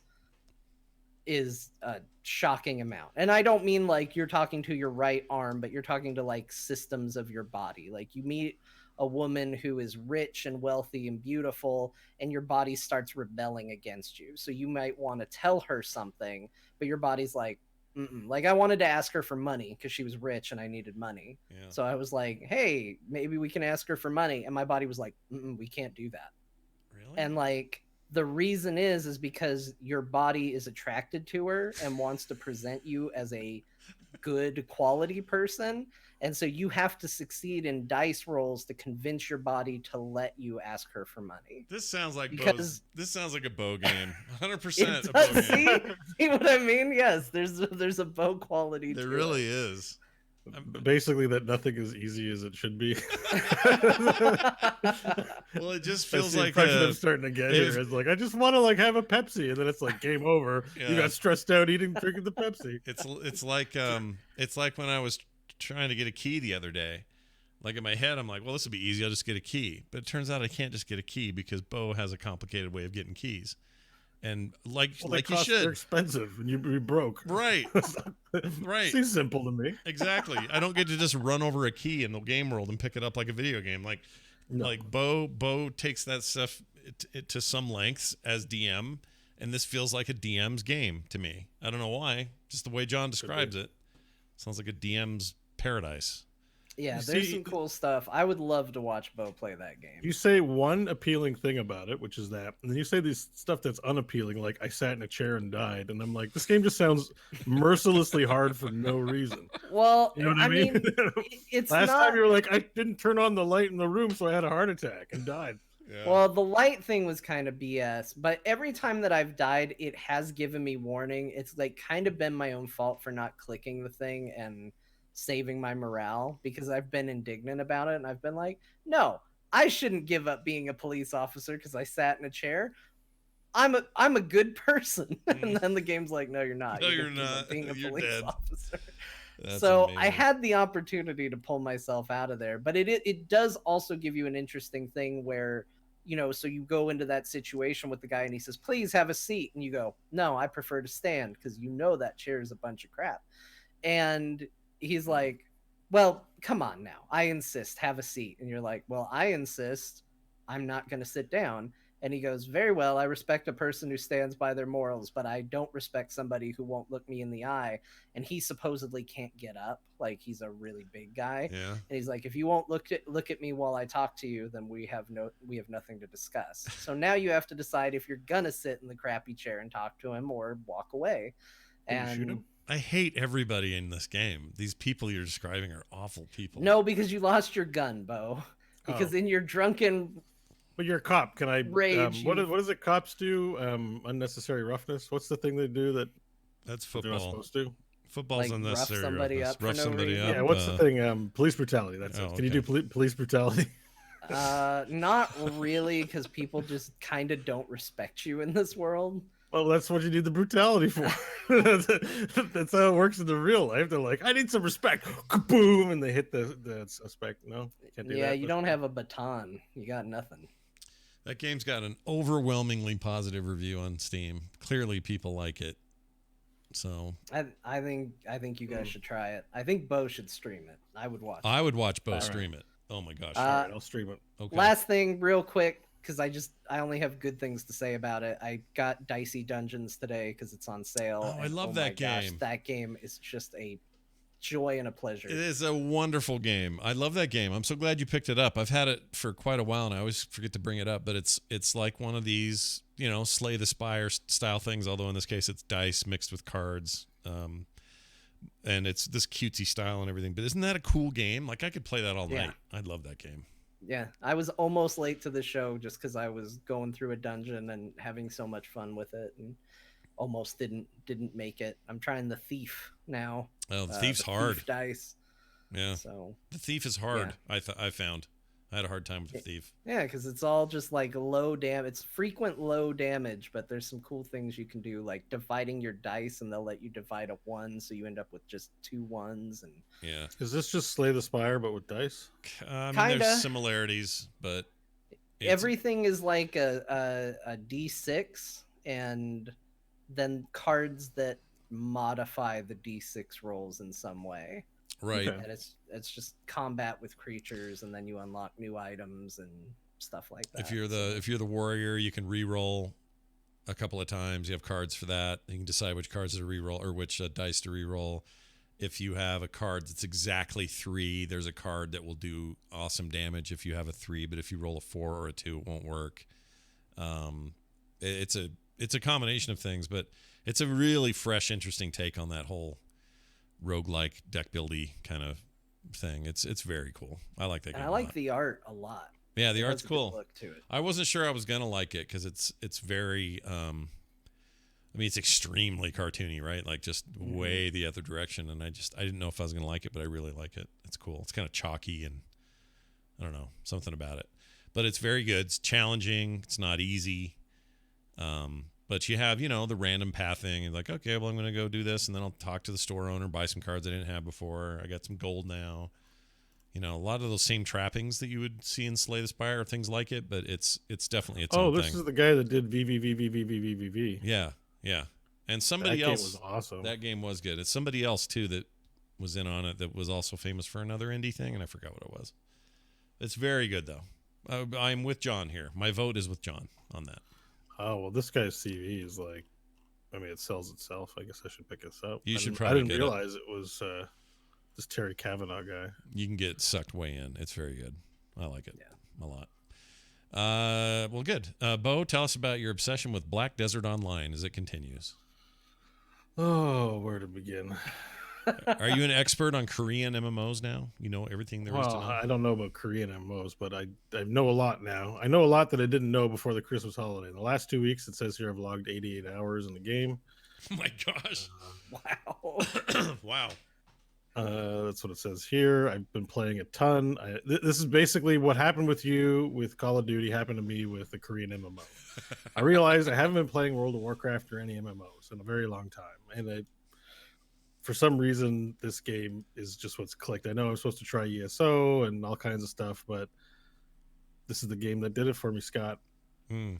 And I think it's a couple of things, and mostly it's the combat. The combat's just, it's out of this world, man. Mm.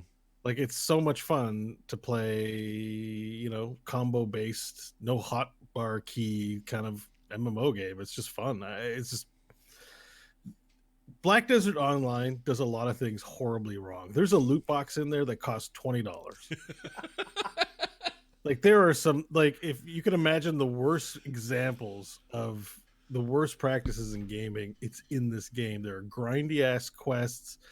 The story sucks. You know how like Warcraft has interesting characters and they tie them together in a story? Yeah. Well, this is they just use default models to try and make them sound important, but it's like just the most boring ass. The story's bad, the questing is bad, but the world is beautiful and the combat's really fun. So All right. I've just been addicted to playing. I come home and I'm like, oh man, I want to log in and kill some stuff, and then that's just what I've been doing. So I installed it again after talking to you about it, and I was going to show a screenshot to the chat. It's not working. And I got him for a little while and started playing it, and I'd forgotten just how bad the UI is. The UI is horrendous. It's overwhelming. It's not friendly to new players. Right. I have it all figured out now, though, so it actually gets better. Well, that was going to be my question. Do you feel like the combat? You feel like you're playing on keyboard and mouse? Obviously, is it just it feels good? Like you're. Oh yeah. Like I'm up to. It also helps to unlock all skills and stuff like that. So I'm up to level 58, which is like, it's pretty much end game. So there's no cap. The levels are infinite. So you never actually are max level and going to get gear. Yeah. Pushing levels is just kind of for fun what you do while you quest. So I'm not really concerned about leveling up. I'm just kind of doing quests, story quests, exploring the world, and just enjoying being in there fighting. Yeah. So I have access at level 56. You get your awakening weapon, which means so in this game you only get one weapon. You can't just equip whatever weapon. You basically have a weapon, and each of the 18 classes have their weapon. Right. So you're just getting different versions of the same weapon. But at 56, you get your awakening weapon, which is a second or a third weapon. Because most classes auto equip a main hand and an offhand in the same deal. It might be sword and shield. For my class, the Lawn, it is a noble sword and a crescent pendulum. Yeah, LAHN is the class I'm playing. A Lawn. Okay, I was just picturing some green grass, but Nope, no. She's basically a dual wielding fighter, but instead of two swords, the second sword is I have a sword, and then attached by cloth is a big pendulum blade that I spin around and whip around. Maybe hard to try to think of an example where that's in movies. You don't see it very often, but it's really cool. And then I get my awakening weapon, which are crimson blades. So as you play, you can combo so that you switch out to your awakening weapon and then do moves with the awakening weapon, then switch back to your main weapons and then do moves with that. And it's all combo based. So learning your class has to do with, left mouse button, right mouse button, press F, and then you switch to your weapon, and then you do a couple moves and switch back to your weapon. And it's not obvious when you're looking at the skill sheet how that all works. So you kind of learn it as you play it, and maybe even watch a guide or something. But it gets really fun when the monsters are more challenging and not as easy to kill. So, Sure. But you're still trying to take packs of 10 or 20 at a time. It's got a Diablo feel. Like if you run a Nephilim Rift and you're trying to take 20 or 30 monsters at a time and just run through high density packs, it's the same gameplay, except this is third person instead of Diablo gameplay. So it's got the same like appeal to it as running a Nephilim Rift, if that makes any sense. Yeah, no, totally. That actually makes me interested to give it another shot. It's not a super challenging game, like in that regard. Either stuff kills you or you're fine. Is that little spirit monkey thing that follows you around everywhere? Is that a deal where you always have to talk to him? Well, you do have your black spirit, which is a quest giver. Yes, he's around. I also have 5 pets and a fairy and a horse. The horse is interesting. It's like Witcher. It's like having Roach. Like you can get a horse, you can get a boat. I have a horse, a boat. I have 3 boats actually. Mm-hmm. And you can get a wagon. So if you get 4 horses, you can hitch to a wagon and you can start transporting goods all around the world. What? And all right. Yeah. It's just crazy. There's so many mounts, but the horse, it plays just like riding a horse in The Witcher. Like you can boost it, you can run around. It's with you everywhere. Yeah. So I like that part of the game. Yeah. And but I have you can have 5 pets out all at the same time. So I've got one named after everyone on our heroes team. There's a Scott, a John, a Kyle, and a Kristen. Kyle's a bird that when I stand still and idle, he'll land on my shoulder, which is pretty neat. That is and great. Kristen is a cat, so Kristen will ride the horse with me. She'll be on top of I'll be sitting here with the horse going, yeah, and the cat will be like right up in front, just sort of sitting in front. So what's Scott? Oh yeah, what am He's I? a dog. He's a dog. Great. So the first two pets I got were dogs. So there's Sunshine and Scott. I'm a loyal friend, but a little dumb. I know how Yeah, it goes. you jump up really high and look for treats. Right. And then John is a black mage. Like I have a little pet that looks just like a black mage from Final Fantasy. You know. Oh, nice. Yeah. He just hangs around. So I've got tons of pets, and they loot for you, so I don't have to loot any corpses. The pets just run around and will pick up things, which is great. Yeah. And I don't know, the graphics in it are so good. Like when you fight and stuff. It is pretty. It's a good looking game. But there's bad things in it. $20 loot box. Oh my god. Well, who's buying if you're that? a whale, if you're a whale and you want a game that really wants your money, wants to take a lot of it, play Black Desert. That's Whale Central, as far as I'm concerned. Some stuff in there is egregious. They're like $30 skins, and it's just madness in there. Wow. Now the gear is interesting. Gear is not level locked. You can get any gear at any time. Oh, interesting. And the way it works is, for it to be powerful, you have to upgrade it, which is where your grind comes in, because it can cost you hundreds of millions of silver to get resources to level it up to 20 tiers of power. And this is for each item can be leveled up to 20. You don't get that just from playing with it? You have to go and have somebody... No, you have to get resources like black stones. And if you fail at leveling up a thing, it reduces the max durability. So imagine having an item with 1 durability. It'll break like the moment you play it. So you got to go repair the max durability. And this is where the grind loop comes about, fixing the max durability, ranking up your weapons. It's a percent chance. So in the high tiers, you might have an 8% chance to upgrade your item. So it gets really like resource intensive trying to get that percentage up. Yeah. And in the case of accessories, you can just lose the accessory. So there's 5 tiers of accessory, like an earring. So if you have a level 2 earring, you try to level it up to level 3 and it fails, you lose all the earrings. You just don't have the gear anymore. So there's a really awful grind when it comes to like getting high-end items. But it's different and interesting enough that I'm still playing for now. That's great. Quit, though, really. No, it's fine. I need to quit. I mean, this game... I should stop. This game's really like $10. It's like a cheap game to get into. I don't know. Every time you talk about it, it makes me want to get in there and see what's going on. Because clearly there's something there. You know, you found something in there. I find the music's pretty good. It's got a good game soundtrack. Do you like the goat-looking llama dude people that are in it? No. Really, honestly, like their NPCs, like their races and stuff, like just all look really bad. Except for like humans. I don't know. You know what I mean? Like Warcraft has very distinct, like everything, even at low poly, everything has a distinct coolness to it, right? Yeah. And everything in this just looks weird and bad. Like it's not good. You know what I mean? Yeah. Your characters look amazing. The character creator's awesome. You can make the most beautiful PCs you've ever played in any game. But the NPCs, man, are just and the world's really pretty. The NPCs look at the ground a lot. They just kind of shake their head a lot. The lore is like super bland. Like if it's just the blandest lore, you know, and blandest like races of people, like, but it's still fun, I guess. Like it's just, I don't know, it's hard to it loses big time in some categories. Oh, I get you. But I'm it's still watching fun. the video of it that Scott's playing, and this character is on drugs. She's really they whacked just out. cannot stop moving. Yeah, she's having a major bad. She's having day. Look at her. Well, that's what I mean. And like the lines of they'll say lines of dialogue, but there's nothing relating to the actual text that's written. You know what I mean? That's like, what I love about this.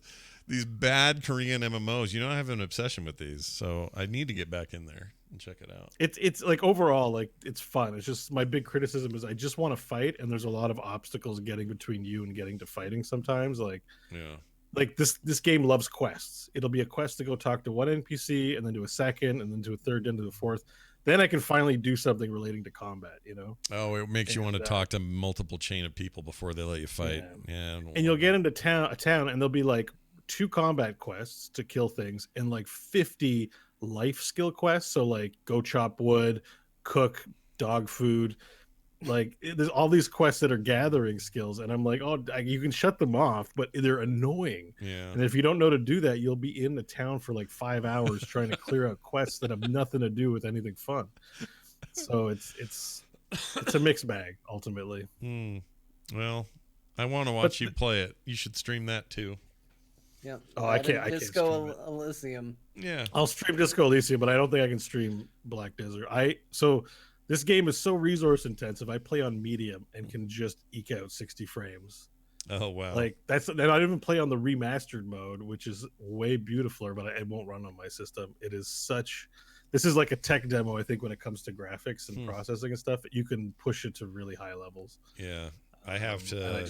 I had to dial back some settings on it, and I've got like a brand new 2080, and like I should be able to run that thing really well, but I had to scale back on that thing. It's brutal. The amount of it looks really pretty, and I'm sure on a high detail, it's like really, really, really great. I can't play it on that high detail. It's such a weird.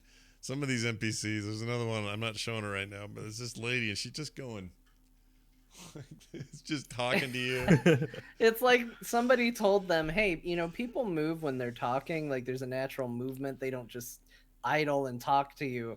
And they said, okay, well, we've added a bunch of idle animations, and we're going to make sure they play at 2 times speed and one right after another, and then cycle right back through that full loop. Yeah, they missed the memo on that. In related news, the mobile version of Black Desert Online is apparently a huge hit. That thing is very popular on mobile, and it's not the same game. It's a little different, but it's same vein. The game's also on consoles too. Apparently, it's fully console playable, like on Xbox and PlayStation and stuff like that. Yeah, it has which makes sense. That like the combat, like for an MMO, it's not a hotbar full of 50 keys. Like everything is basically down to a handful of buttons. It's very playable on a controller. The guy's mustache. Yeah, you're watching this dialogue and this. Look at his mustache. It's amazing. What is that?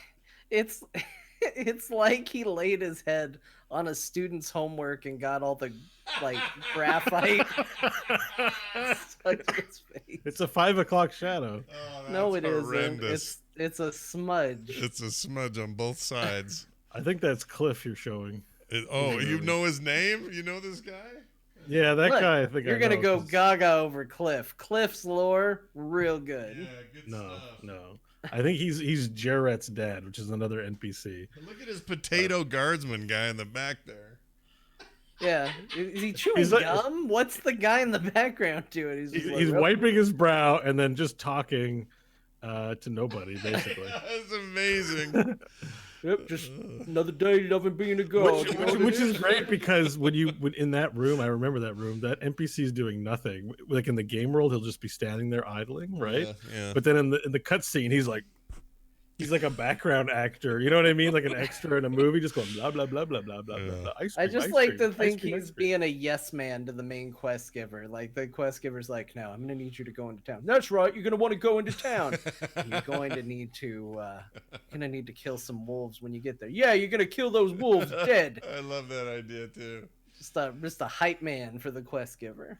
See, you've already done way better. Put more effort and had a way better performance than what actually happens in the game, because that would be funny. This is the thing they just don't know. I shouldn't say they don't know how to do it, but they're trying to make a game that they can localize everywhere, and it's just bland fantasy without any, they just can't go too deep. I guess I don't know how these get made. Like the thing is like in an MMO, sometimes the storytelling's in the world, and it's like you'll go to these cool places with like I really like skeletons in this game. There'll be these massive graveyards and they'll be full of skeletons, and the enemy monsters look really cool. Yeah, and it's this graveyard, it's full of things, and all the skeletons are going, ugh, and it's like, oh, this game is awesome. Yeah, but like in the towns and stuff, no, it's like like all that's gone when you actually talk to an NPC. You're like, oh, this game is pretty. Yeah, it focuses on certain things and does not focus on other things. Yeah. Well, $20 loot box, guys. It's $20. Yeah, I wouldn't do it. There's no way I'd do it. One, not a 10, not a pack. It's one loot box. How into Black Desert Online would you have to be to spend $20 on a loot box? You'd have to be really into this game. Yeah, I guess so. Like devoted, like in the it's called a pearl shop because it's Pearl Abyss that I guess makes the game. So you buy pearls. Oh, and it's a pearl shop. The pearl shop is rife with. It's not just the loot box. There's 100,000 things you can purchase on this pearl shop. You can buy underwear for your characters. Sure. Finally. It's $7. So if you don't like your default underwear, you can buy other underwear. Wow. Which you don't. I don't I don't do see. that I've for never seen myself in real life well enough. Let alone No, I mean that's almost thing. $7 is almost as much as an actual underwear in real life. You know, it's just like this game is insane. Yeah, that's crazy.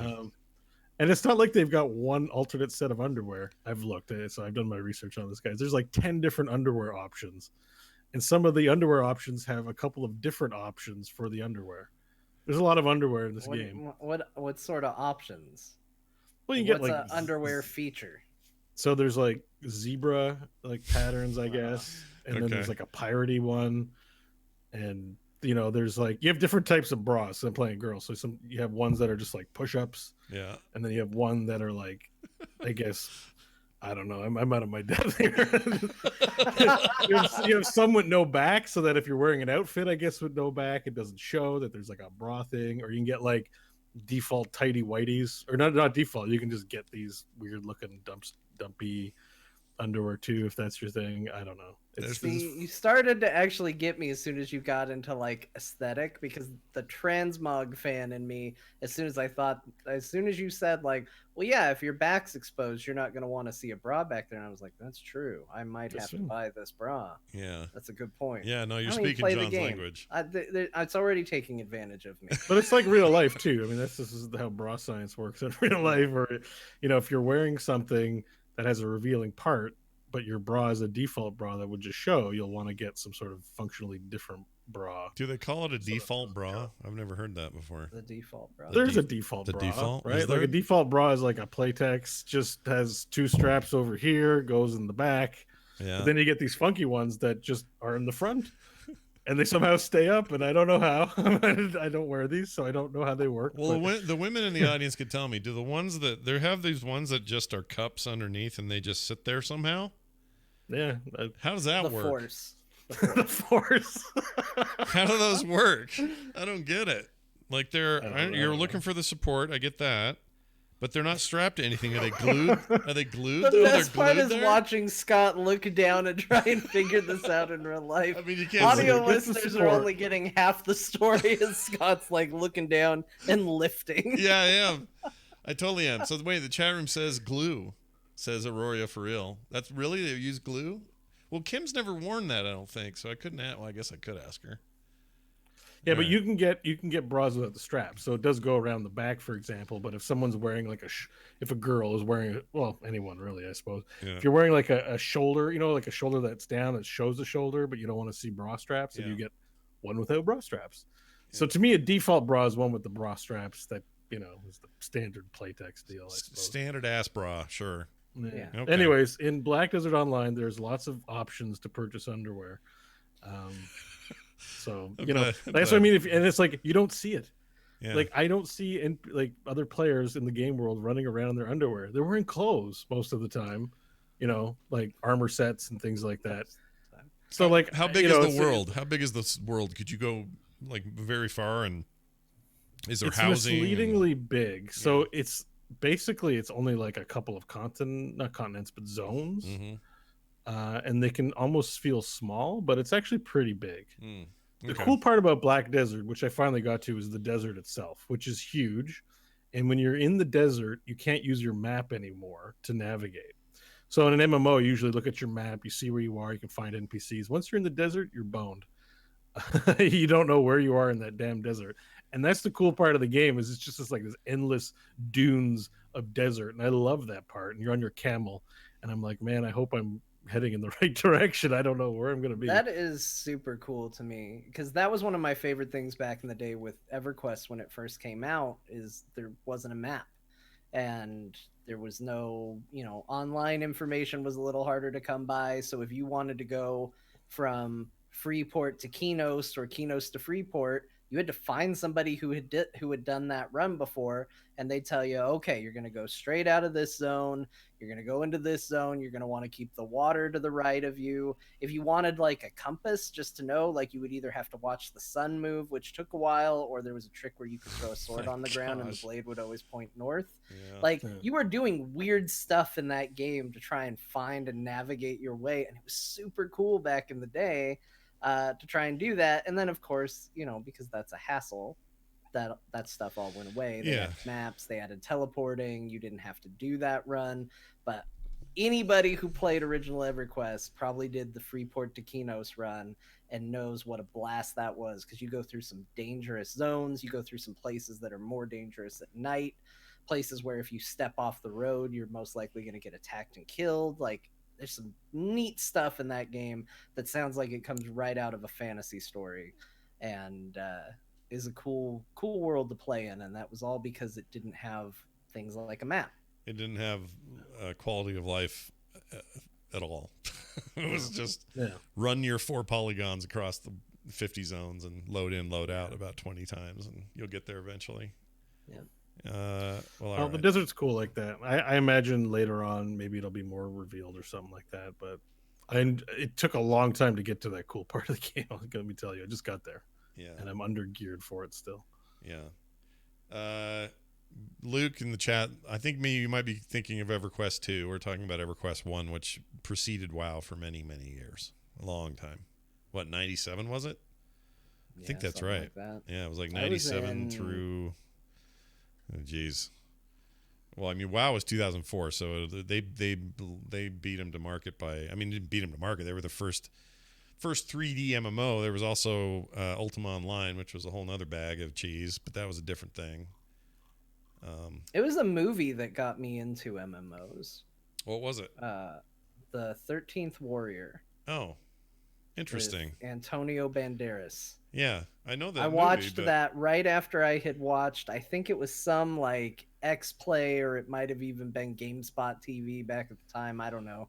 That Adam Sessler show back in the day, where they talked about what an MMO was and how it was partying with other people to go do these challenging things. And then I watched the 13th Warrior and I was like, this is like that type of game I just learned existed. And that's hilarious. I went and got Asheron's Call, and then I got EverQuest shortly after that. I played Asheron's Call as well, and that was a bad video game.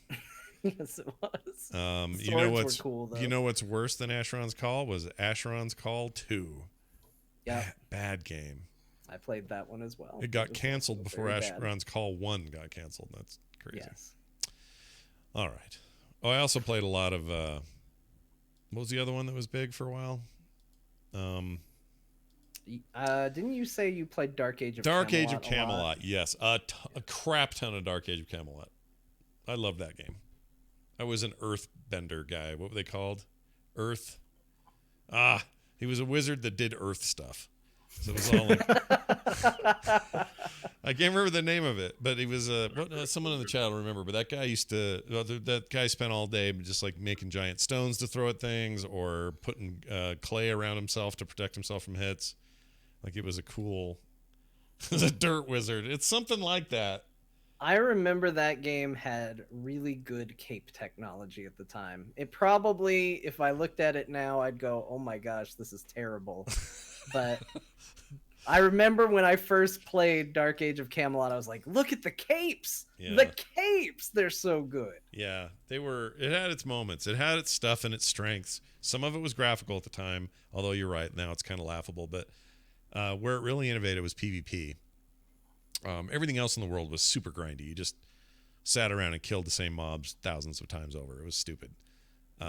They had no real questing to speak of, certainly not in the beginning. So all those kind of early trappings were there. But you had this realm versus realm thing, which was there were 3 different realms, and you would all fight in these big, battleground areas, and that was unbelievable at the time. Nothing like that existed.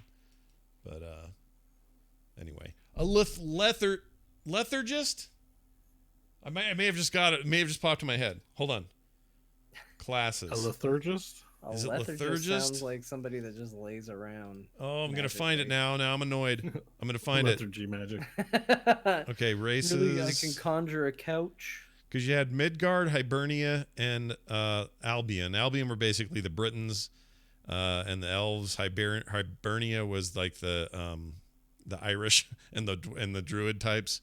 And then Midgard was all like the Northerners and stuff. And now I'm just trying to find the classes. Here we go. Oh, this is going to be great. Oh, this is really giving me crazy old feelings. Okay, hold on. A theurgist? Theurgist. That's it. A theurgist. Theurgists carry with them the ability to create their own small armies through the summoning of elemental creatures commonly referred to as pets. The third just can deal direct damage to the enemy as well as pummel him with a small army of elementals. Blah, blah, blah. Let's see. They have the ability to buff several aspects of their realm mates. Okay, so you had Path of Earth, Abrasion. You could do Path of Ice, Refrigeration, Path of Air, Vapormancy. Vaping. Yeah, vaping. You can be a vape mage. Yep, and I remember Cobalt Shield. That was always running. Oh, this is bringing back some memories here. Abrasion was like all the pictures. Dirt. Yeah, I feel good about the cape comment because these capes look great. They don't. I mean, these images on the current site are updated. Meaning the character models. This game's still running. Oh yeah, you can still play it. But the original art not so good. Like this is passable here, but the original stuff, oof, it's real bad. Yeah, but you have to keep in mind, I was coming from EverQuest. It didn't take much to beat an EverQuest cape. Yeah, that's true. By the way, this is still owned by EA. EA bought these guys. They still own them. They're still just running this game? Yeah, they just run it. I think EA forgot it existed. That's why it's going on. If you look, their logo's still at the bottom there, but and technically they probably haven't. So they probably have. What kind of a job is that to be a GM on this game? Like there might only be one or two, but there's an office somewhere where people are maintaining the service, right? Yeah, I guess so. I'm going to download this and try and see what's going on. I really am. I'm going to check it out because why not? Yeah. What's the harm? Right? Get in there and be a vape wizard. I'm going to be a vapist. I'm a vapist. All right. Say it's about to get like Bespin in here because I'm going to take you all to Cloud City. There you go. See? That'll be your cool vape wizard line. That's right. The reason Lobot didn't say anything is because his brain was fried from all the pot he smoked. All right. Well, that's all well and good. Good job, everyone. Now this. That's a good question. Questions come to us in the form of emails. I'm going to read one today that came to us at frogpants.com/core. They clicked the contact link and sent us this message. Hey, Scott and guys, I know you love your love of space games, and I wanted to ask you if you've ever played Elite Dangerous. I picked it up on the Steam sale, and in VR, that game is so awesome. I loved it so much, I bought the HOTAS, which is the hands-on throttle and stick. Set up for $50 on Amazon. You can get a pretty decent setup there. It changed everything. I feel like I'm in the cockpit of my Cobra MK3. When my hands move the throttle or joystick, it is replicated in the game. If I look down while dogfighting, I'm looking up, and the left and the right catch a signal of my target. The sense of scale and speed through space is unreal. One of the coolest experiences so far. As for the game, it's a massive sandbox where you can do anything. Be a simple courier, a trader, a bounty hunter, or an outlaw. Anyways, I got to get back to space trucking. Love the show, though. Mr. Flag. Well, Mr. Flag. Mr. Flag. Bo played that game a lot, right? Like you were way deep. I've played a lot of Elite. Yeah. Did you but ever? I'm not good at it. Well, I mean, define good, because really it's just. I've got 80 hours of time played. Okay. That's a lot. On Elite Dangerous. Which, I've played enough so I understand some things. But I'm still not, that's a game that like people play for, it's a lifestyle game almost. Mm-hmm. Yeah. I mean, would you play more of it now if what would get you back in? Just an itch for space games or what? I don't know. I think I just needed more action or something. The problem with the game is it was very cool going from system to system. Yeah. I enjoy the exploration part. I'm not big on trading. The bounty hunting system, I didn't really get into it. I don't know. I don't know what it would take. It's just one of those games that it's like, it needs to be what it is, and it's just not for me. Like No Man's Sky was a better alternative because that has like easier things to do in it, I suppose, if that makes any sense. Like I like that those games are hard and you have to flip all the right switches to do things correctly and wire it all up. It's just I can't play that game for weeks and weeks and weeks without getting bored, I guess. Right. But I don't want the game to be changed to accommodate me. I like it the way it is, if that makes any sense. Sure. No, I get that. I don't know. I'm still interested in Star Citizen to see what that's about too. It's just, yeah, I don't know. Like I think you end up playing that game a lot, and it's just like, well, I'm out in space, and here's planets, and that's great. I don't know. You know what I mean? Like, sure. And without being in a guild or having some sort of group activity, there's just kind of nothing to do. Like that would be why I don't play it right now. It's very good, but I can't do trading. Yeah, I get it. I can't do trading. I don't mind being a courier. I like being a trucker in space. I kind of like doing deliveries. But even like questing system, like that only can last so long before it just is like, boring. And I kind of don't want to get blown up doing that stuff. Yeah. At the same time, I want there to be danger. It's just, I want the game to be what it is. It's just not for me. It's the same thing with Eve. I'm like, I love that it exists. I love reading about it, but I can't play it.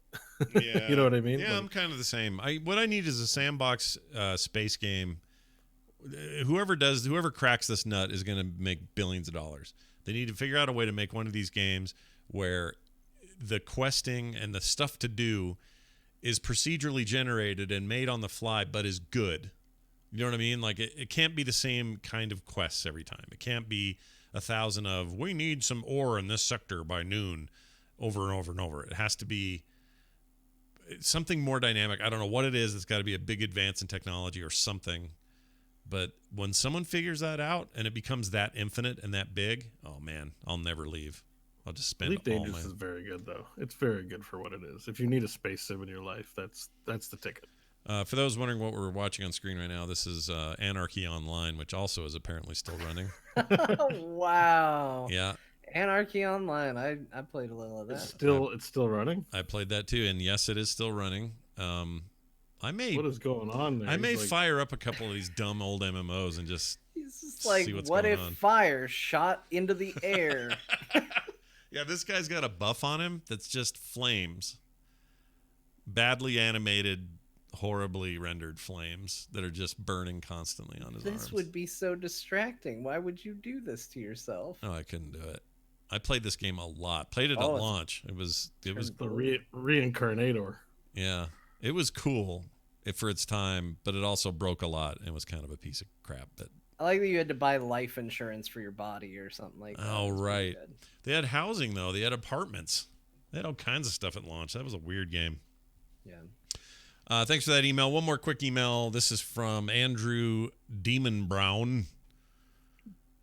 Was that, how do you say that? Demon Brune? Is that a real last name or is that a handle? Oh, that's what he wrote. I don't know.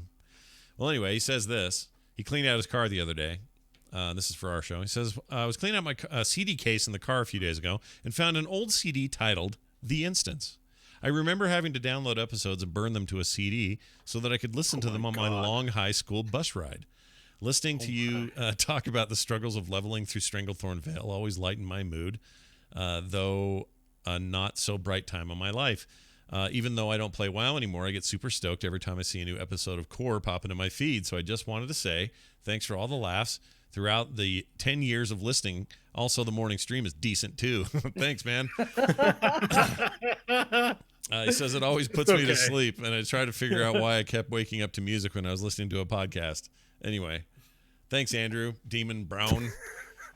That was awesome. I'm glad to hear Core is like your new thing. That's good. Yeah, that's kind of crazy to hear. As somebody who listened to The Instance, I never had it to where I was burning it to a CD, but there was a time where I was definitely listening to The Instance while at school, I think. Yeah. Maybe not. Maybe thinking about when WoW came out. Oh, maybe college, actually. Yeah. So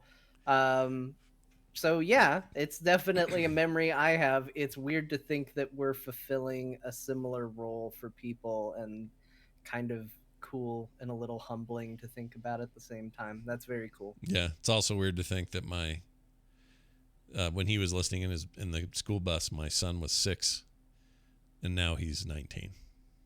Yeah. I don't like thinking about that. That's weird. Don't think about that. I'm going to try not to think about it. Send your contact emails in, everybody. We'd love them. Again, you can find them at the website, frogpants.com/core. Just click on contact, and they will come our direction. We'd love to hear more from you. And if you'd like to leave us a voicemail, those are possible too. 801-471-0462 is that number. Leave us a voicemail. If you're in the chat room and you want to hang around for a bit, we're going to play a little bit of Battlefront 2 for funsies. Yeah, that should be good. I might not be able to join. Oh, where are you going? You going to sleep? Can't. No, I can't buy it. It won't let me buy it. Oh, I thought you owned it. Lame. You don't own it? I thought you owned that game. I Battlefront 2? Yeah. No. Oh. No. Well, how do you gift something like that? Can I gift it to you? I don't know. I'm in Origin. I tried to buy it throughout the game. I tried to get the basic. Yeah. Basic's only $4.99, by the way, which is a pretty good deal. I thought it was more Origin. than that. That's really good. So Premiere is $20, but Basic, which has Battlefront 2 on it, it's a really good deal for $5 a month. It's pretty solid. Why won't it let you sign up for it? Does it say? That's the same deal I have with Epic. Apparently, I have to have a credit card, even though I have money. I've got PayPal for you, buddy. Just take the money, and you're set up for PayPal. It's like, no, we want a credit card, and you can't. You're like, I know what it is. I have my bank account hooked up to it. Like, there should be zero problem. I know what it is. They want they want backup. They want Steam doesn't need a backup. Well, no, Steam, but I think it's like, you got money, you're good. Here you go. I think it's because I think your account. Oh, wait a minute. How does this work? I think PayPal needs to have a card associated with it so that's the backup on PayPal, and then these guys let you sign up. And if you were to sign up, I guess so. But not everyone need. Not everyone need. I think you were grandfathered. You were grandfathered into the Steam one, I think, because they do that now too. No, and well, I guess so. Netflix is the same way. They're not. Netflix is like, cool, let's take your money. But some places are like, well, we know you have money, and we know your credit card's linked, but you need to have a credit card too, and then we'll do business with you. And I'm just like, go pound pipe. What's really bad is I just went and took a look and saw what it would take to gift this to you, Bo. Yeah. And it just lists you as ineligible to receive it. What? I think they do that as a way to prevent people from, I don't know, getting I'm ineligible to receive it? What? Yeah, You like can't even if I say gift them? purchase as a gift and it brings up the list of people and it removes the option for people who already have it, but then for you it says ineligible to receive this game. Oh, is it a region thing, like a Canada thing or something? For more information, find Origin gifting issues and workarounds. There could be a few reasons. The item is not giftable. Your friend blocked users because they don't want to receive gifts through Origins. Here it is. Your friend lives in a different country. Oh, so is that that's why? what it is.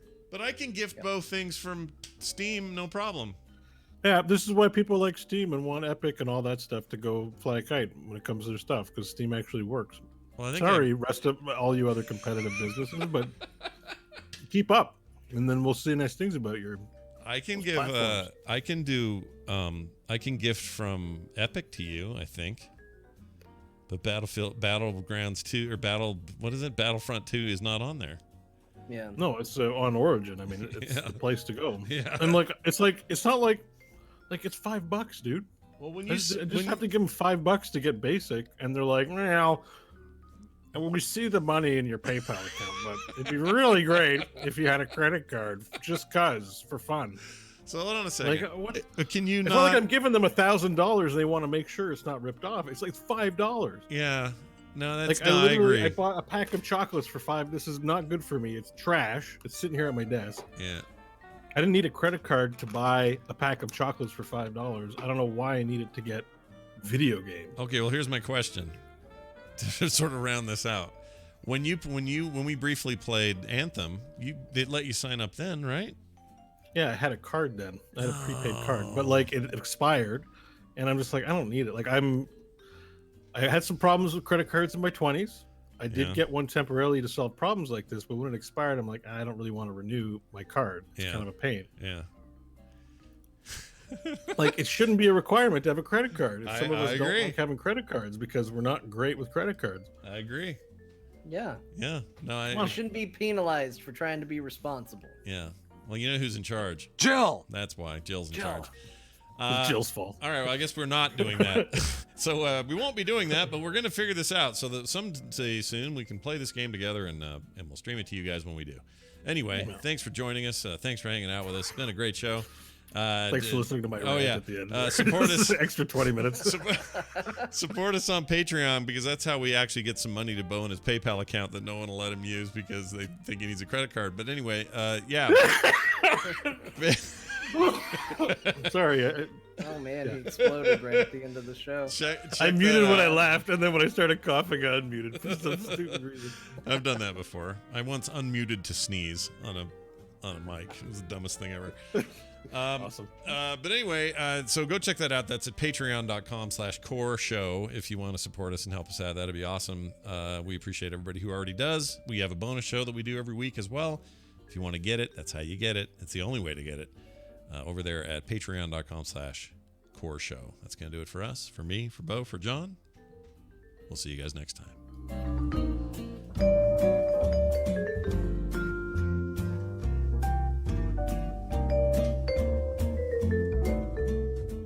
This show is part of the Frog Pants Network. Frog Pants Network. Get more shows like this at frogpants.com. I mean, we don't have to play that. We could play something else. Oh yeah, I'm up for playing video games. I'm just really frustrated because Battlefront seems like fun. You know, I wanted to play it. It is fun. Yeah, With you guys. it's a good time. You shoot droids or Yeah. you shoot clones. Yep. There's literally like no reason why I shouldn't be playing it. Like this is